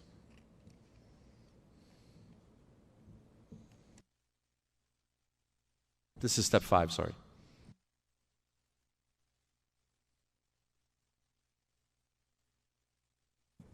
Any other discussion? Hearing none. Mr. Paladino, please call the roll. I believe so. Well, yeah. Okay, oh, well, you know what? Let's just verify it. Can I have a motion on personnel? Motion. And may I have a second? Second. Okay, we already had our discussion. Mr. Paladino, please call the roll. Trustee Dattis. Yes. Trustee Darrow. Yes. Trustee Jacko. Yes. Trustee Velez. Yes. Trustee Williams. Yes. Vice President Benammini. Yes. President Munoz. Yes, thank you. We're going to move on to curriculum and instruction, item 9.1 and 9.2. May I have a motion, please? Motion. Second. Is there any discussion on these two items? Hearing none, Mr. Paladino, please call the roll. Trustee Dattis. Yes. Trustee Darrow. Yes. Trustee Jacko. Yes. Trustee Velez. Yes. Trustee Williams. Yes. Vice President Benammini. Yes. President Munoz. Yes. Moving on to board action and board policy. May I have a motion on 10.1 to 10.26, please? Motion. Second. Is there any discussion on these items? I just noticed one thing. Yes. On the school district calendar, the 2023-2024, you don't have the half-days delineated with the slash like you do in the other calendar. That's all. Any other discussion? Mr. Paladino, please call the roll. Mr. President, sorry, I had a question. Okay. On 10.8, does that have anything to do with what what Ruben had mentioned regarding anything to do with shared services with the recreation summer camp? No. Summer Bridge Academy. Thank you. Okay. Mr. Paladino, please call the roll. Trustee Dattis. Yes. Trustee Darrow. Yes. Trustee Jacko. Yes. Trustee Velez. Yes. Trustee Williams. Yes. Vice President Benammini. Yes. President Munoz. Yes, thank you. We're going to move on to purchasing and business services. That's 11.1 to 11.36. May I have a motion? Motion. And may I have a second? Second. Is there any discussion? Go ahead, Mr. Darrow. Yes, I just had a question on 11.9 for the Music Den purchase of something. Just want to make sure that, clarify, it was earmarked toward the board. I just want to make sure that $2,900 that's being spent on is going to be used outside the board, not just every monthly, that it's going to have a multi-purpose. Just want to clarify that. Yeah. To the chair? Yes, please. Yeah, oh, yeah. I'm sorry. 11.9. I think this is the, my computer just shut down, I apologize. The music, yeah, the music then. Yeah, this is, so if you recall, at least minimum once a year, we have been having our meetings in the cafeteria, et cetera. And it's very difficult for people at home to hear because our sound system. So I asked Mr. Parapato to finally get a quote so that we can utilize it when we have board meetings somewhere. However, this can be moved anywhere, like Mr. Darrow just said. Obviously, if anybody needs it, if you know, a school needs to borrow an outdoor or a cordless, for lack of a better term, or a movable sound system, we could definitely use it. But I mean, you know, that was something that we've been talking about for a few years, but we think it's a good find. Great. Thank you for the clarification. Thank you for asking. Thank you. Any other discussion? Yes, Mr. President. You got to be quicker than that. Thank you. Line item 11.30. I know we have a lot of monies in our food services, but I hope somebody up here thinks $37,273.25 for a wood stone outdoor pizza oven is just a little high. So I would like to request to pull that off the agenda. I'm actually pretty excited to see it, so I'd like to keep it on. Does anyone else want to pull this item? Mr. President, can someone elaborate as to the degree specifically the specifications of this oven? Is this like a special kind of oven? No. Is this like for the culinary program? Like, is this like Yeah, please. sort of like not like a brick oven, but sort of something for a more professional experience for the culinary program? Through the chair, if I can. Yeah, so I'm pretty sure everyone here saw the designs on this when we did the outdoor amphitheater area. I'm sorry, the outdoor. I'm sorry. Yeah, the outdoor seating area, gazebo, etc. And then there was an outdoor kitchen area for events to serve lunch, district events, all those things that we were thinking of. Possibly renting out the space. So when we were talking about this with a lot of the food service individuals, that's okay. I was explaining. I didn't know if you and the architects, etc. Neighboring districts have pizza kitchens that are like from Sicily, like right across the river. By the way, not to mention anything. I mean, this is not uncommon. And again, this is food service money. It goes back to the kids. It's not any increase to anything. Don't forget, that's a restricted fund. So every penny that we make charging parents for food, which is very minimal here, we only raise our rates when the federal government tells us to. We put it back into the kids, back into the community. So this to me is a home run. It looks incredible. And we've been playing this for a very long time. We had to get a few quotes on it. That's why it's taken so long. So this is going to be utilized, I think, more than you can imagine. I think culinary-wise, as Mr. Velez just talked about, we do have the Culinary Academy going in with the new area that we're going to be doing something like a bistro type thing. So this is absolutely something that they could utilize. I think it's a big form of cooking now, and that's really I mean, again, I think this is one of those things where it's unrealized money that could really offset our community and really, this is that adequacy piece I was talking about. This is how we can do more with less. It's a good appropriation. Not only that, but I'll give you a scenario of what I deal with at home. My kids come home all the time telling me, the lines were so long, at times we sat down, we only got X amount of time to eat. Kids that know that that's where they're going to go and eat, they're going to go right outdoor, they're going to skip that line, and we're going to maintain the flow even better.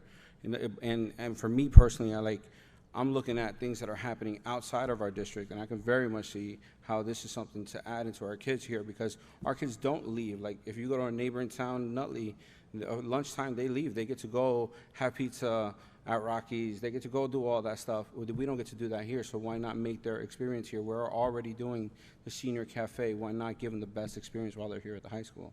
Great So point. I love this idea. I think it's something that I wanted to see here for a while. Mr. President, I think that's a great point, and I think it's something we should look into. Senior privileges, let's look into it. Let's look at possibly allowing seniors to go and support nearby businesses for lunch. But that's a conversation for another day. That's a completely different conversation, but I thought it was a very great point. Thank you. And that's, Any other discussion? Ms. Daddis, I saw you wave me off before. Man, this pizza oven is a hot topic, huh? Yeah. I just wanted to make sure it was paid for by the food surplus, and that was answered, so thank you. So any other discussion? Mr. President, can I make a comment about Sure. something going on in the world? I'm not sure if anybody knows that as of the COVID restrictions are being lifted by the governor, and around July 2023, anybody who had food stamps that was not qualified during the pandemic, but because of the pandemic, they remained active receiving those food stamps come July, bye. That's what's gonna happen. Also, anybody who received Medicaid during the pandemic that was not eligible, because of the pandemic, they remained active on Medicaid. July 2023, those benefits are also ending. Ms. Chaco, is this And something I that has to do with this Doc- specific item? I mentioned this, Mr. President, because in that lovely oven that some of us are supporting here, we're gonna have to make sure we feed a lot of our community in the summer because their food stamps are ending in July. But how is that relevant to this Because item? we should save some of that money to actually service those families Ms. like we Jaffe, who serviced said- them who said that during we're the not doing that COVID already? pandemic. Remember the COVID pandemic? We serviced a lot of families in the community with food. Is that how that works, Dr. Tomko? During the pandemic, that was a lot of federal funding. I mean, now our summer programs, our students get fed, but Mr. Palladino, unless I'm completely missing something, we don't feed families anymore. If the board wanted to do something like that, that would be tax levy, that would be tax dollars. That would not be food service dollars. So if that's something the board wanted to, we can talk about that if you want to add additional tax money for pizza, but that's not federal money for that. That's gone. Even the food stamp stuff, I don't. And anybody who, any family who would be needing that assistance would obviously be. It's called not SNAP. What's it called? PEBT, which is automatic free and reduced lunch. So those students would be direct certification, correct? Yeah. So just to be clear, and I don't want anybody to think that you know what? Just to kind of go off of that, if someone needed those services, how should they go about getting those services? Since we're on the topic. Call us immediately. We're trying to direct cert as many people as we can. Okay, thank you, Mr. President. Just to reiterate for the edification of the public, this would come out of the food service surplus? That's correct. Okay, just want to make sure. Thanks. Okay. Is there any other discussion? Mr. Palladino, please call the roll. Trustee Dattis. Yes to all with the exception of 11-9, that's a no. Trustee Darrow. Yes. Trustee Jacko. Yes to all except 11.30. Trustee Velez. Yes. Trustee Williams. Yes. Vice President Benamini. Yes. President Munoz. Yes. Move on to finance, 12-1 to 12-17. May I have a motion? Motion. Second. Is there any discussion on these items? I have a comment. Go ahead. Items 12.11 through 12.17, congratulations on getting some of these grants. These are grants that the township also applies for, so we have a little healthy competition. I definitely want to congratulate you on getting one of them that the township did not get this year, so I'm a little disappointed, but congratulations to the Which one is school that? district. Which grant is that? That's terrific. Is there any other discussion? Mr. President? Yes. On 1216? 12-16. Yes. Yes. Approve the 2023-2024 proposed budget. Yes. So first off, I want to sincerely thank the Finance Committee for working night and day on this budget. These three individuals, specifically the two individuals, because our president always works hard, but specifically these two on the Finance Committee, I know have been working nonstop, so I do want to commend them for their workmanship. I also want to commend, again, as always, our board secretary / BA. I also want to thank just the entire business office, because every year it really is a process that we're all included in, and it's a process where we are all free to give our critiques and make our opinions known, and changes are made. You know, I'm not going to name names, but there are a few people on this board that are very critical during the budget process, and things do get changed around. So this really isn't a rubber stamp process. This is a process where every board member does have the ability to have their say, and I am just very thankful for that. But I do need to make a comment specifically in regards to special education transportation. I do have concerns about the cut that has been proposed in this iteration of the budget, and I want assurances, and I want the community to know that there is, no matter what, in the case where we do need more funding for special education transportation, that our school district will be able to provide that, because that's important, and it's not something we should take very lightly. So I would love the administration to give an explanation on that and just to allay any worries. Thank you.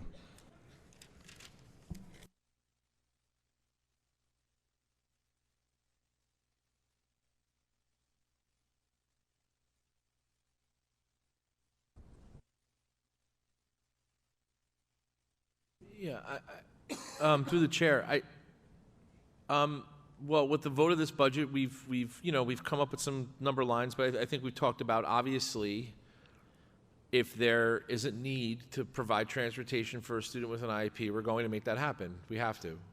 That's why we cut back a little bit. We listened to the committee, we listened to the stakeholders that you represent, but that's why that next to last slide said just cautioning everybody. So I think it's a valid point, Mr. Velez. But we'll make it work. It's someone, we'll have to rob Peter to pay Paul. I hate to say it that way, but our special needs students that need transportation are going to come first, and hopefully we work with Mr. Klein on getting some reimbursements and whatnot, and we'll see how it goes. But thank you for mentioning that. I appreciate it. Thank you. Mr. President, I had a comment, if possible. Yes. In regards to the budget, I wanted to report that based on the 2020 census, Belleville, New Jersey residents' median household income was approximately $78,000. With that said, I know, Dr. Tomko, you mentioned the donut and the coffee, and that would be a household spending $2,715.60 a year that I personally do not spend. I have a Keurig machine from ShopRite, right from Belleville. I also have the lovely Keurig cups from Bed Bath & Beyond that I use 2 coupons on. And my coffee does not cost me more than about 65 cents, including the water and electricity, because I buy my water at BJ's for the pack of waters there for less than $4. Okay, so I understand that some can spend that money, and there's some of us that cannot. I am a mom. I pay taxes.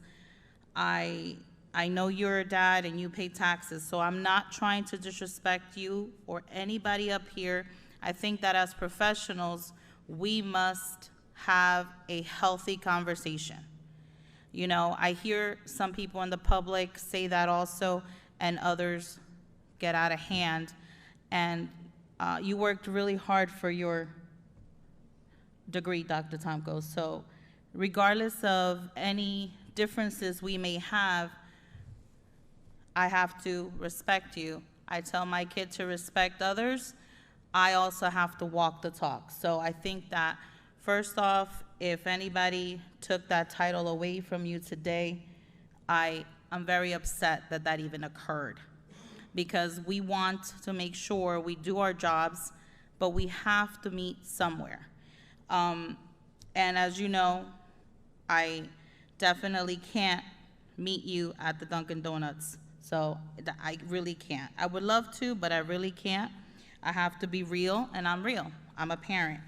With that said, I wanted to take the time to say that I appreciate our finance committee, who did work really hard to lower the budget, lowering it from $256 to $81. Kudos to you guys, to you, Dr. Tomko, to you, Nikki, Mike, Mr. Palladino, and Mr. Egan. We can always agree to disagree, but I do get passionate up here. But at the end of the day, I like to be also professional. I still do not agree with that amount, only because I live in Belleville. I know a lot of families in Belleville. I've lived here 32 years, and it's really rough.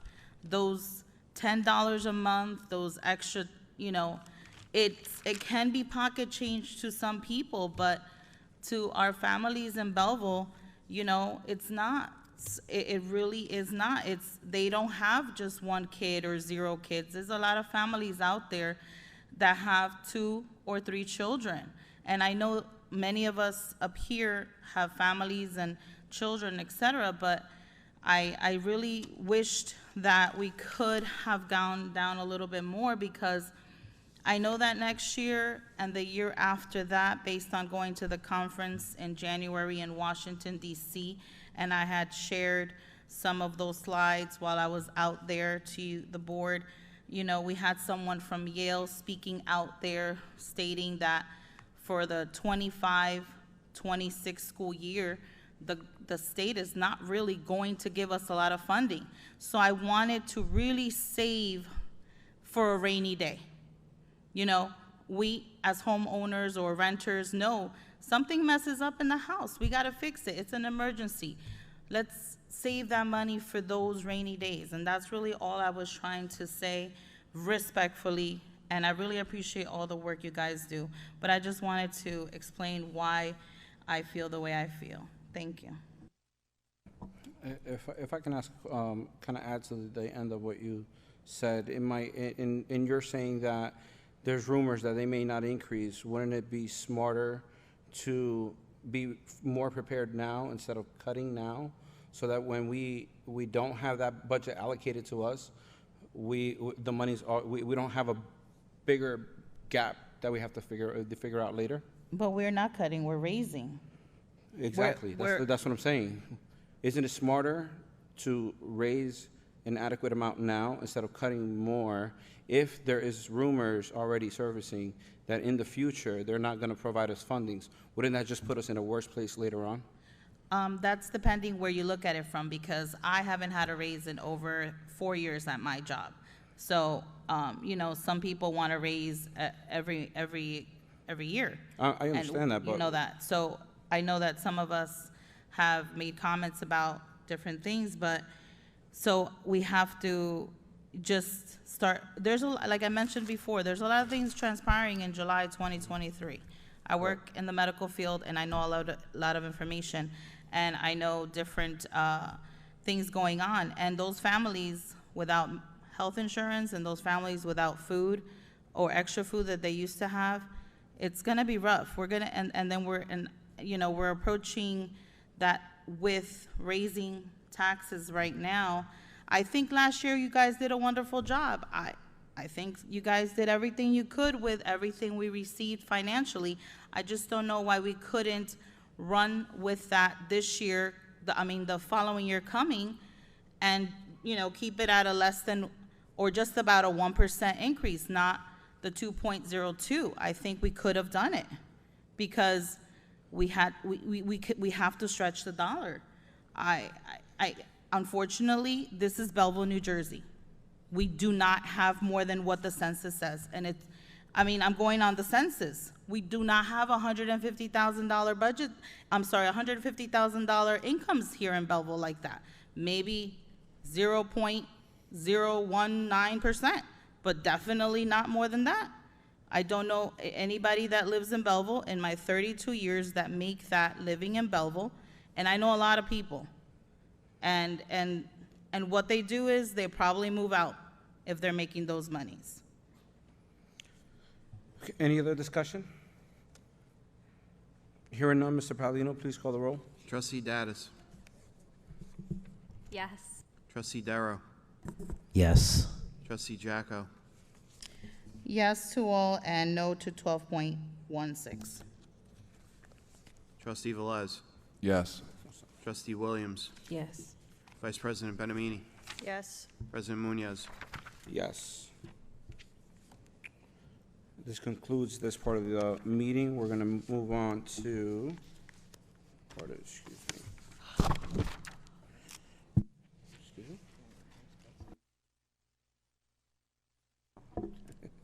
We're going to move on to remarks by citizen. May I have a motion, please? Motion. Motion. Second. All in favor? Aye. Any opposed? Okay. I will call the individuals who wish to speak in the order that they appear in the sign-in roster. The individual called to be heard shall proceed with his or her statements or comments as briefly as the subject permits, with a maximum of 5 minutes at the podium. excuse me, all inquiries must be directed to the board president, Mr. Michael Sheldon.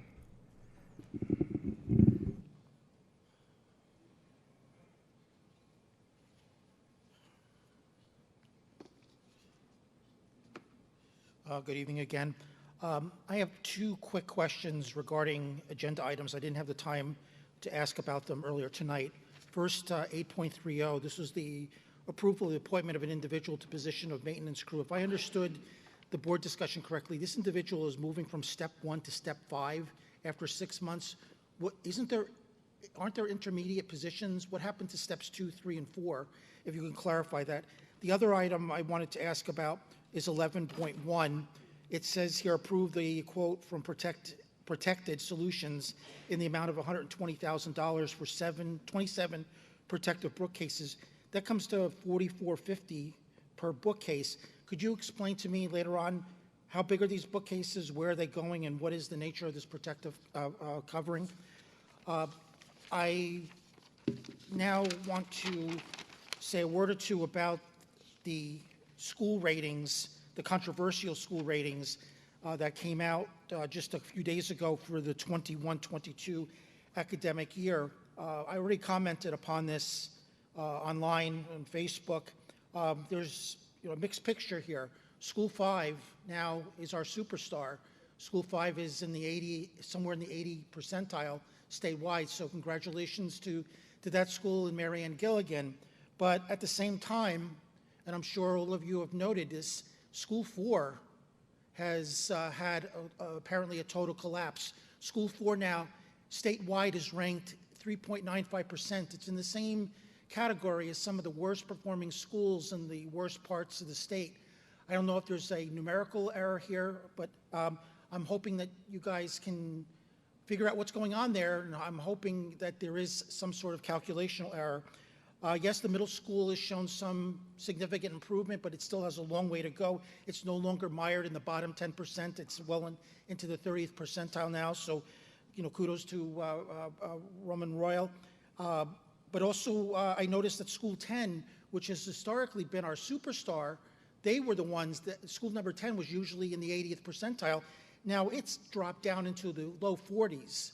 So, I don't know what's going on in that part of Belleville. It seems that that section, both School 4 and School 10, may have some sort of common contagion. So, please, look into that. I wanted to say a word or two about all these shared services agreements between recreation and IT. It seems to me that what's happening here is that the town hall is jettisoning some of its responsibilities and offloading them to the Board of Ed. So, it's a way for them to reduce their tax bills, but at the same time, you're incurring those financial obligations. And then with the 2 minutes I have left, I wanted to touch upon the $11.9 million shared services bond ordinance. I harped upon the $2 million appropriation last week and earlier tonight, when it is apparently $1.5 million a year. But the town hall was supposed to have its public hearing on its budget tomorrow night, as it was advertised on April 6th, but now that's been indefinitely postponed. So I'm not going to be able to ask them their end of things. But when the town hall sold this bond anticipation note in July of last year it was $17+ million, but 11.9 of that was this shared services bond ordinance. The ban matured less than 1 year later. It matures this July. And I was very concerned because it would seem, unless you're an expert in school or municipal bond law, that all of this would come due less than 1 year later. But the CFO, the interim CFO for the town hall, Mr. DeMaria, explained to me, no, that under state law, municipalities have 3 years to pay back the loan plus interest. But according to even with the adjusted payment schedule, $1.5 million, it's going to take 10 years for the board to pay back with the interest, the 2.5 interest rate. It's going to come to about $15 million. The 11.9 with interest is about $15 million. So you're going to ostensibly take 10 years to pay this off. But the total ban is going to be due within 3 years. So something doesn't make sense here. You're giving money to the town hall to pay off this ban. The town hall may have to pay off the full $15 million in less than 3 years, but you're only contributing $1.5 million a year for 10 years. So you see the point I'm trying to get at here. The financing doesn't seem to make sense. And of course, I'm running out of time here, but there's always next month. But you may not be able to answer the finance question as soon as the town hall has its public hearing on its budget. Obviously, I will be asking Mr. Iacono, Mr. DeMaria, and Mr. Facone, their auditor, to explain this, but I'm giving everyone heads up so you can come up with a meaningful answer. Through the chair. Thank you, Mr. Sheldon, for the questions. So originally, back in July, we had some of the same, that's why and I did explain this to the board after the workshop. We budgeted around 17 million or whatever it was, because we weren't sure what the interest rate was, et cetera, et cetera. Then we thought maybe we would pay some of it back early to try to relieve some of that interest. But we were confirmed, right, on the 13th that the payment was what was booked there. So it was 1.1 million plus, I think, 300,000 in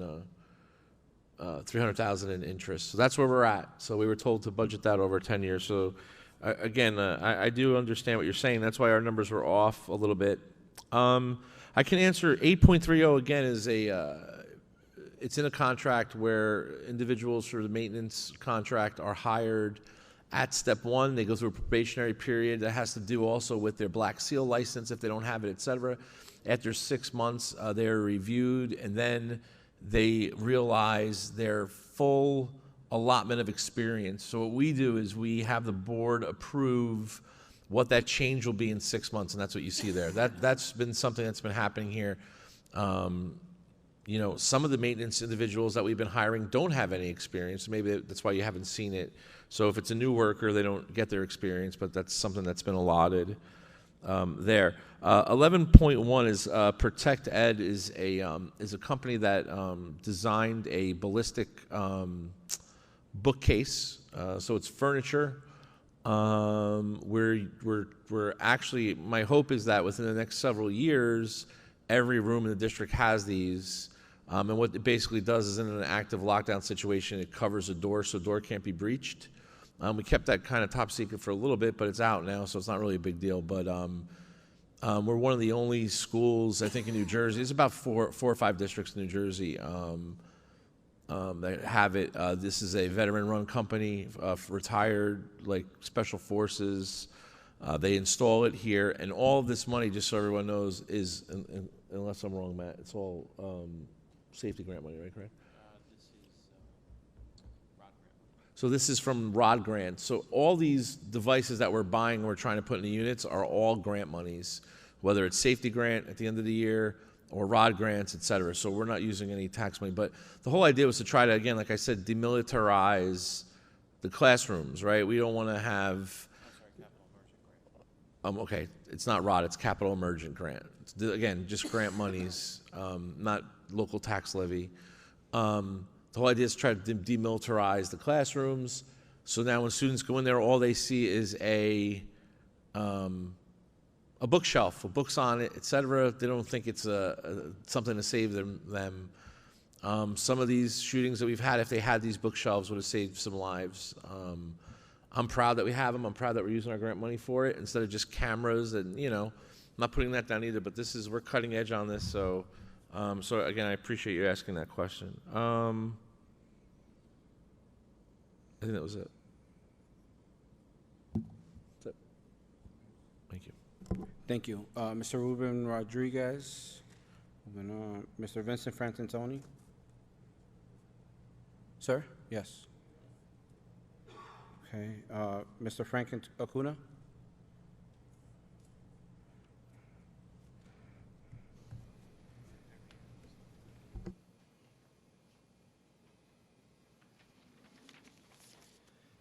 I just got one quick suggestion, if it is feasible, overall. Would it be possible that during the meetings that we have on a monthly basis, for their specific period of time, 7 p.m. forward, for athletic events not to take place. That way parents are not stuck at the fields with their children and can possibly attend these meetings. I don't know if that was brought up before. I don't know if you guys can vote on that, but I'm pretty sure some parents can benefit from staying away from the field for 2 hours, well, 1 hour, and be able to come and attend to these meetings.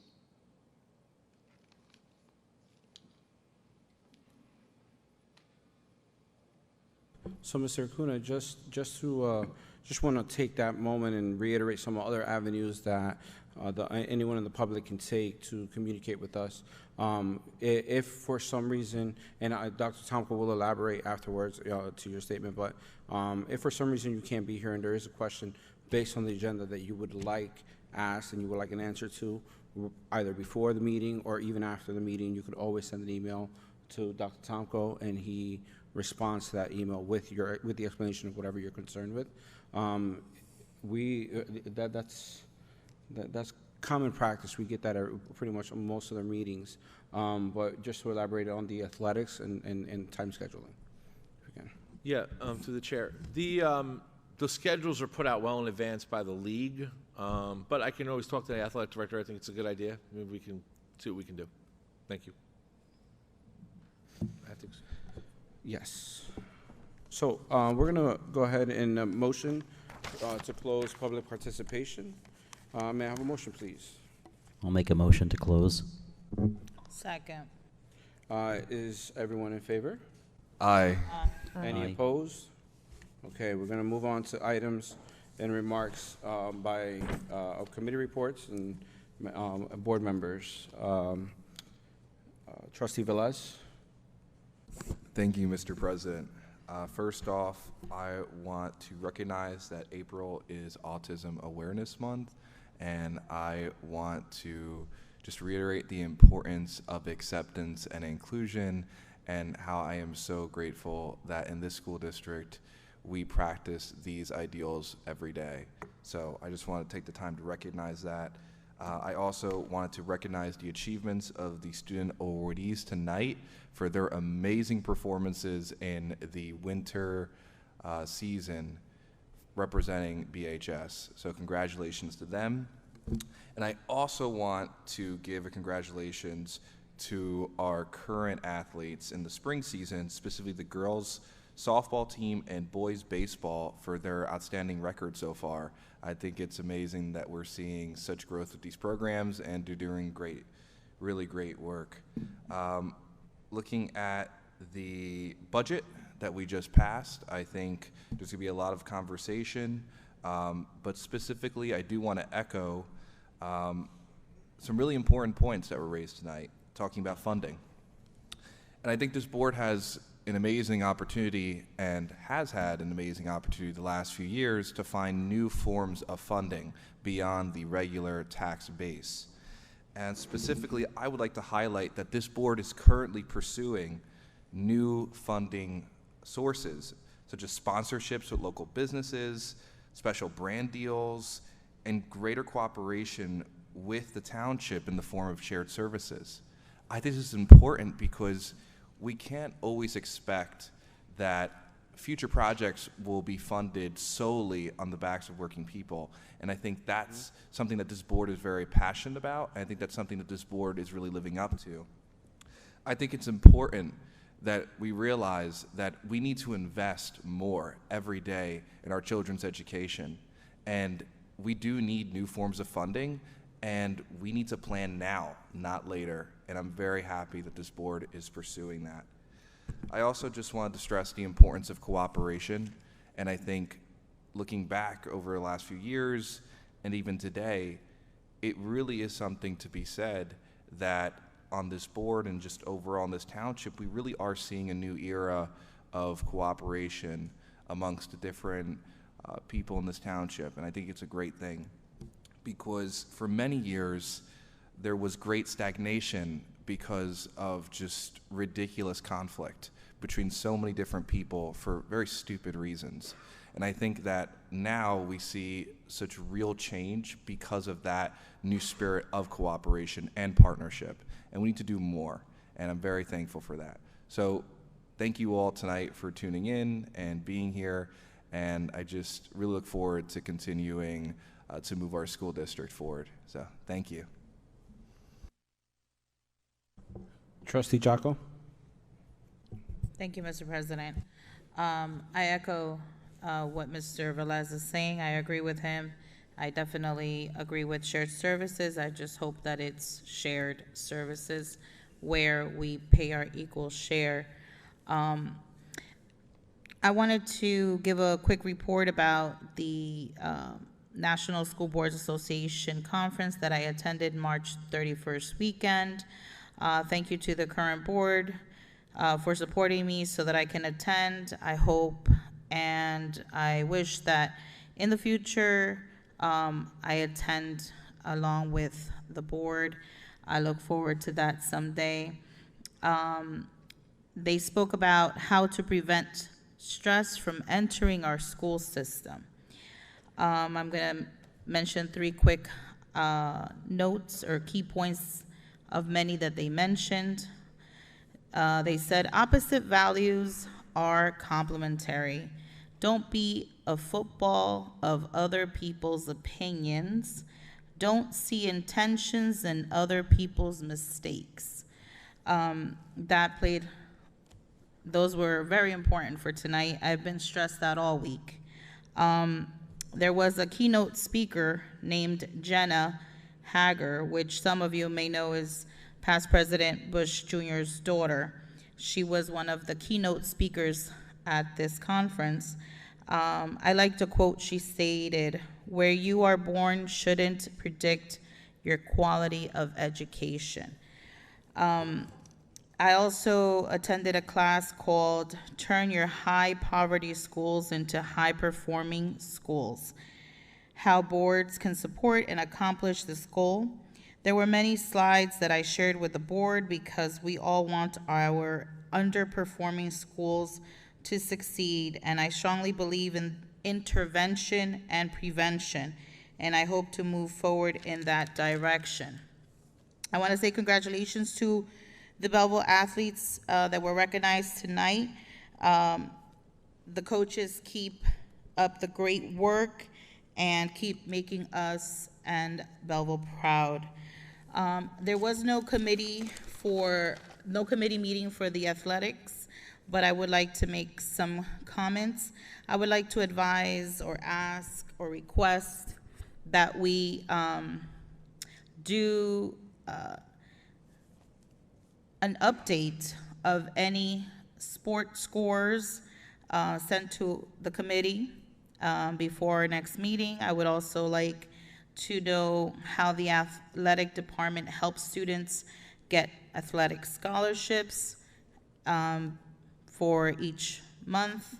And I would also like an update each month of how many athletes are committed to a college or university and how the athletic department helped in that journey.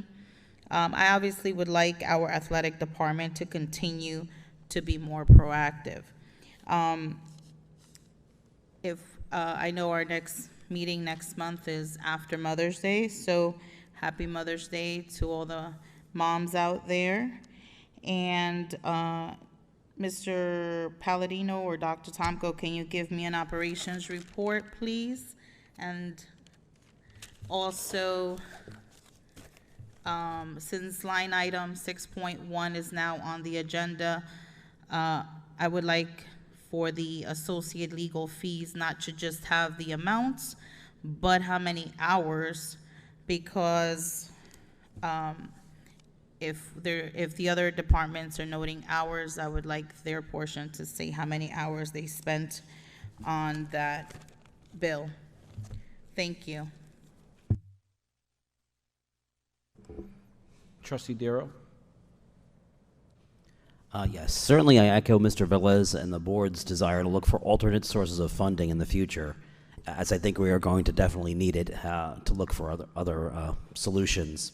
As a homeowner as well as a taxpayer, I myself too am impacted by any decision that was made regarding potential tax increases. So I can fully sympathize, I really can, with everyone in the community that feels the same way.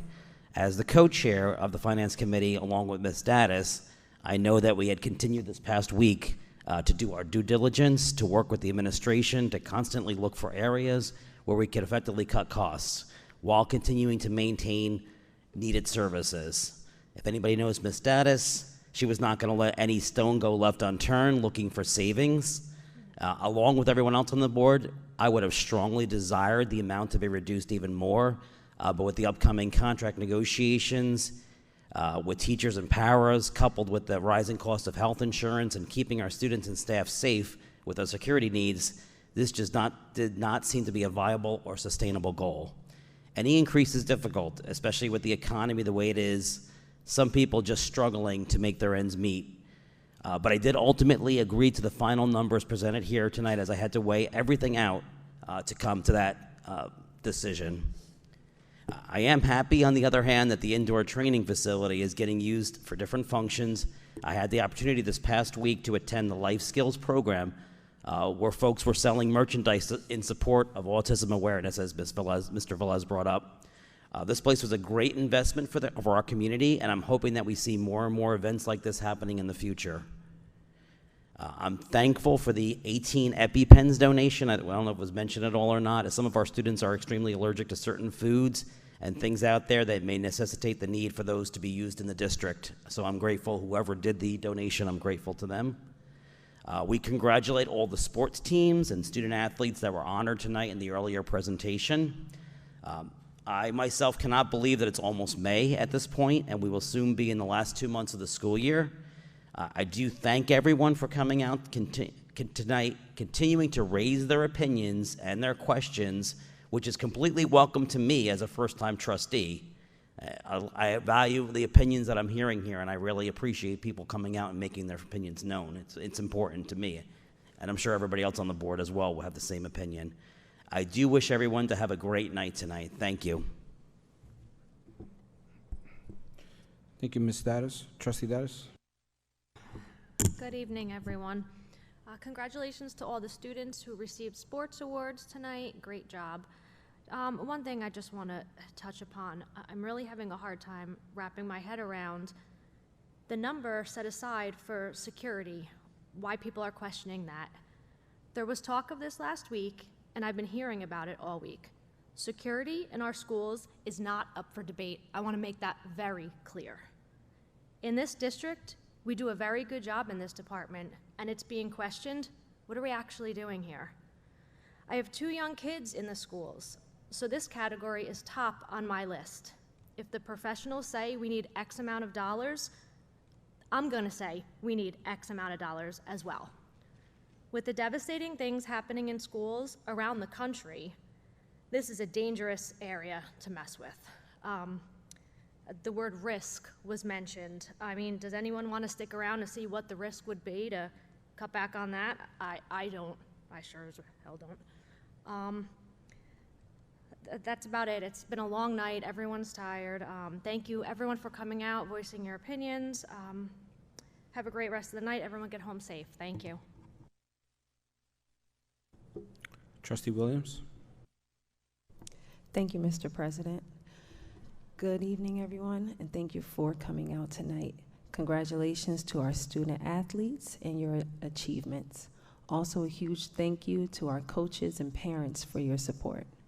Regarding curriculum, item 11.27, I am very excited to see the Wilson Reading Program come to our district. As an educator, I've taught this program and have seen the success it brings in reading, phonics, and in our literacy program. Next, regarding the budget, I appreciate the efforts to reduce costs.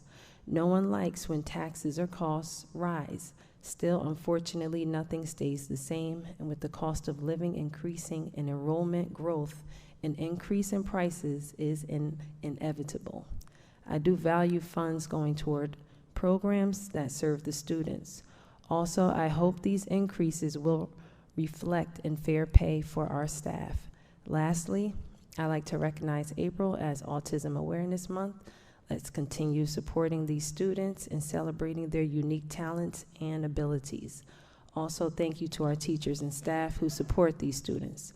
Thank you for coming out tonight. Have a good evening. Thank you, Ms. Jody Velez.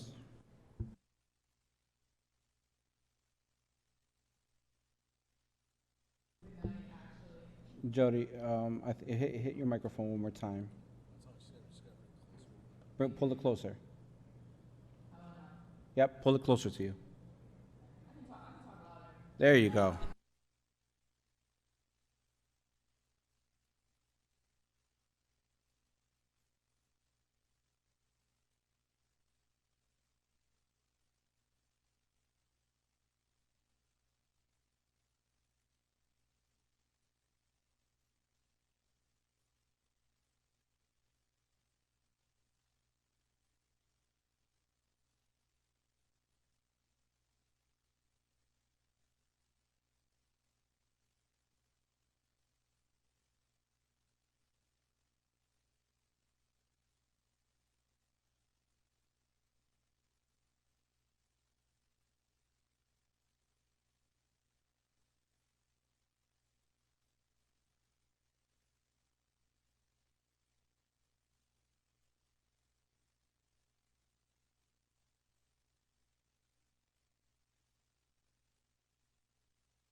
Smell, hear, taste, touch, and experience, and this can make it challenging for them to speak, listen, play, and learn. Colors such as green, blue, pink, and neutrals can be very comforting, and it is calming for them. And individuals with autism possess unique skills and can contribute to their communities when they receive the right support. Thank you, everyone, and have a good night. Thank you. Vice President Benavides. Thank you. I just wanted to thank everyone. This year the budget was particularly difficult for everyone. We all had a lot of input. I want to thank Trustee Dattis and Darrow for listening to our comments and working diligently through the numbers with Mr. Palladino and Dr. Tomko, whom should also be thanked for working well with everyone and trying to make this budget work for all of the taxpayers in Belleville. We didn't have a committee meeting, but there are a few events coming up that are of interest to the community and families. This Saturday, April 29th, the Mr. and Mrs. Belleville pageant right here at the high school auditorium. May 20th, a multicultural event. That's a Saturday from 11 to 2. May 24th, the health and wellness event at the indoor training facility from 5 to 8. That's it for me. Have a good evening, everyone. Thank you. Yes, that. Yeah, my apologies. The calendar, there's a revised calendar on the agenda tonight that the board just approved. I forgot to mention that these are two realized or unrealized snow days that we didn't use, or two emergency days we didn't use. So the board has elected to make those days on the 26th and the 30th of May. So now Memorial Day weekend will be Friday, Monday, and Tuesday will be no school. Okay? Sorry, I just wanted to make sure we made that announcement. Thank you. I will remind everyone in the schools. Yes. Thank you. As for me, I kind of want to end on a high note. I want to congratulate the children today that received their awards. It's exciting to see our kids reaching new heights, getting plaques, qualifying in our states. It's incredible to see the investment. I understand that, reading, writing, arithmetics are extremely important, but we also need to emphasize the strengths of our kids' athleticism, and to know that we have an athletic facility that has provided a safe place for them to train during season and off season has been incredible. So I love the space. It's amazing because you go down there, it's busy all the time. So it's pretty incredible. It's great to see them getting their awards tonight. Great job to our coaches, great job to our teachers, and a great job to our kids, because the dedication that they take on. My wife and I are the parents for the crew team here in Belleville, and let me tell you, those kids leave me in shock. I mean, for my wife and I, crew starts Friday and Saturday But, you know, come Sunday, 4 a.m., everybody's up and headed to the boathouse, and we're on the road to Philadelphia. This weekend we'll be in Camden. And to see these kids just really put in a full effort out there, not complain, get involved, do the things we need to do to set up, and just spend their day, and just the gratitude that comes from that is incredible. And I know that that's something that's echoed through all of our sports. And those are lessons that our kids are learning, true life lessons that they're learning through their sports. So it's incredible, and I love that. I just want to also kind of go on to say, you know, with that statement, you know, this is the best time to be a Buccaneer. This is the best time to be in Belleville. We've done things, even while being under adequacy, we've done things in the last 3 to 4 years that, you know, has never been done or has never been able to be done. And I'm grateful to those before us. I'm grateful to those with us now that we're, despite our limitations, we still take that step above, and we still go out there and we do things that we got to do. And it shows. We just got to continue building upon those things, continue building for our kids. You know, sometimes if you go, you know, I understand when we look on social media, all you see is a lot of the negativity and a lot of the misinformation or the lack of information that there may be on a specific topic. This is where it's important for parents to please reach out to your administration in your school. Reach out to Dr. Tomko. I've emailed him sometimes at 1 o'clock in the morning because I can't sleep, and he actually emails me back, which is kind of crazy. But, you know, I really do appreciate the efforts that everybody puts forward. Again, this is a great time to be in Belleville. We've done great things. We're making tremendous strides from where we were to where we are right now. We're just going to hope that we continue to do it way past the time that I'm here. So with that said, I'd like to adjourn our meeting. I'd like to motion to close. Motion. And may I have a second? All in favor? Aye. Any opposed?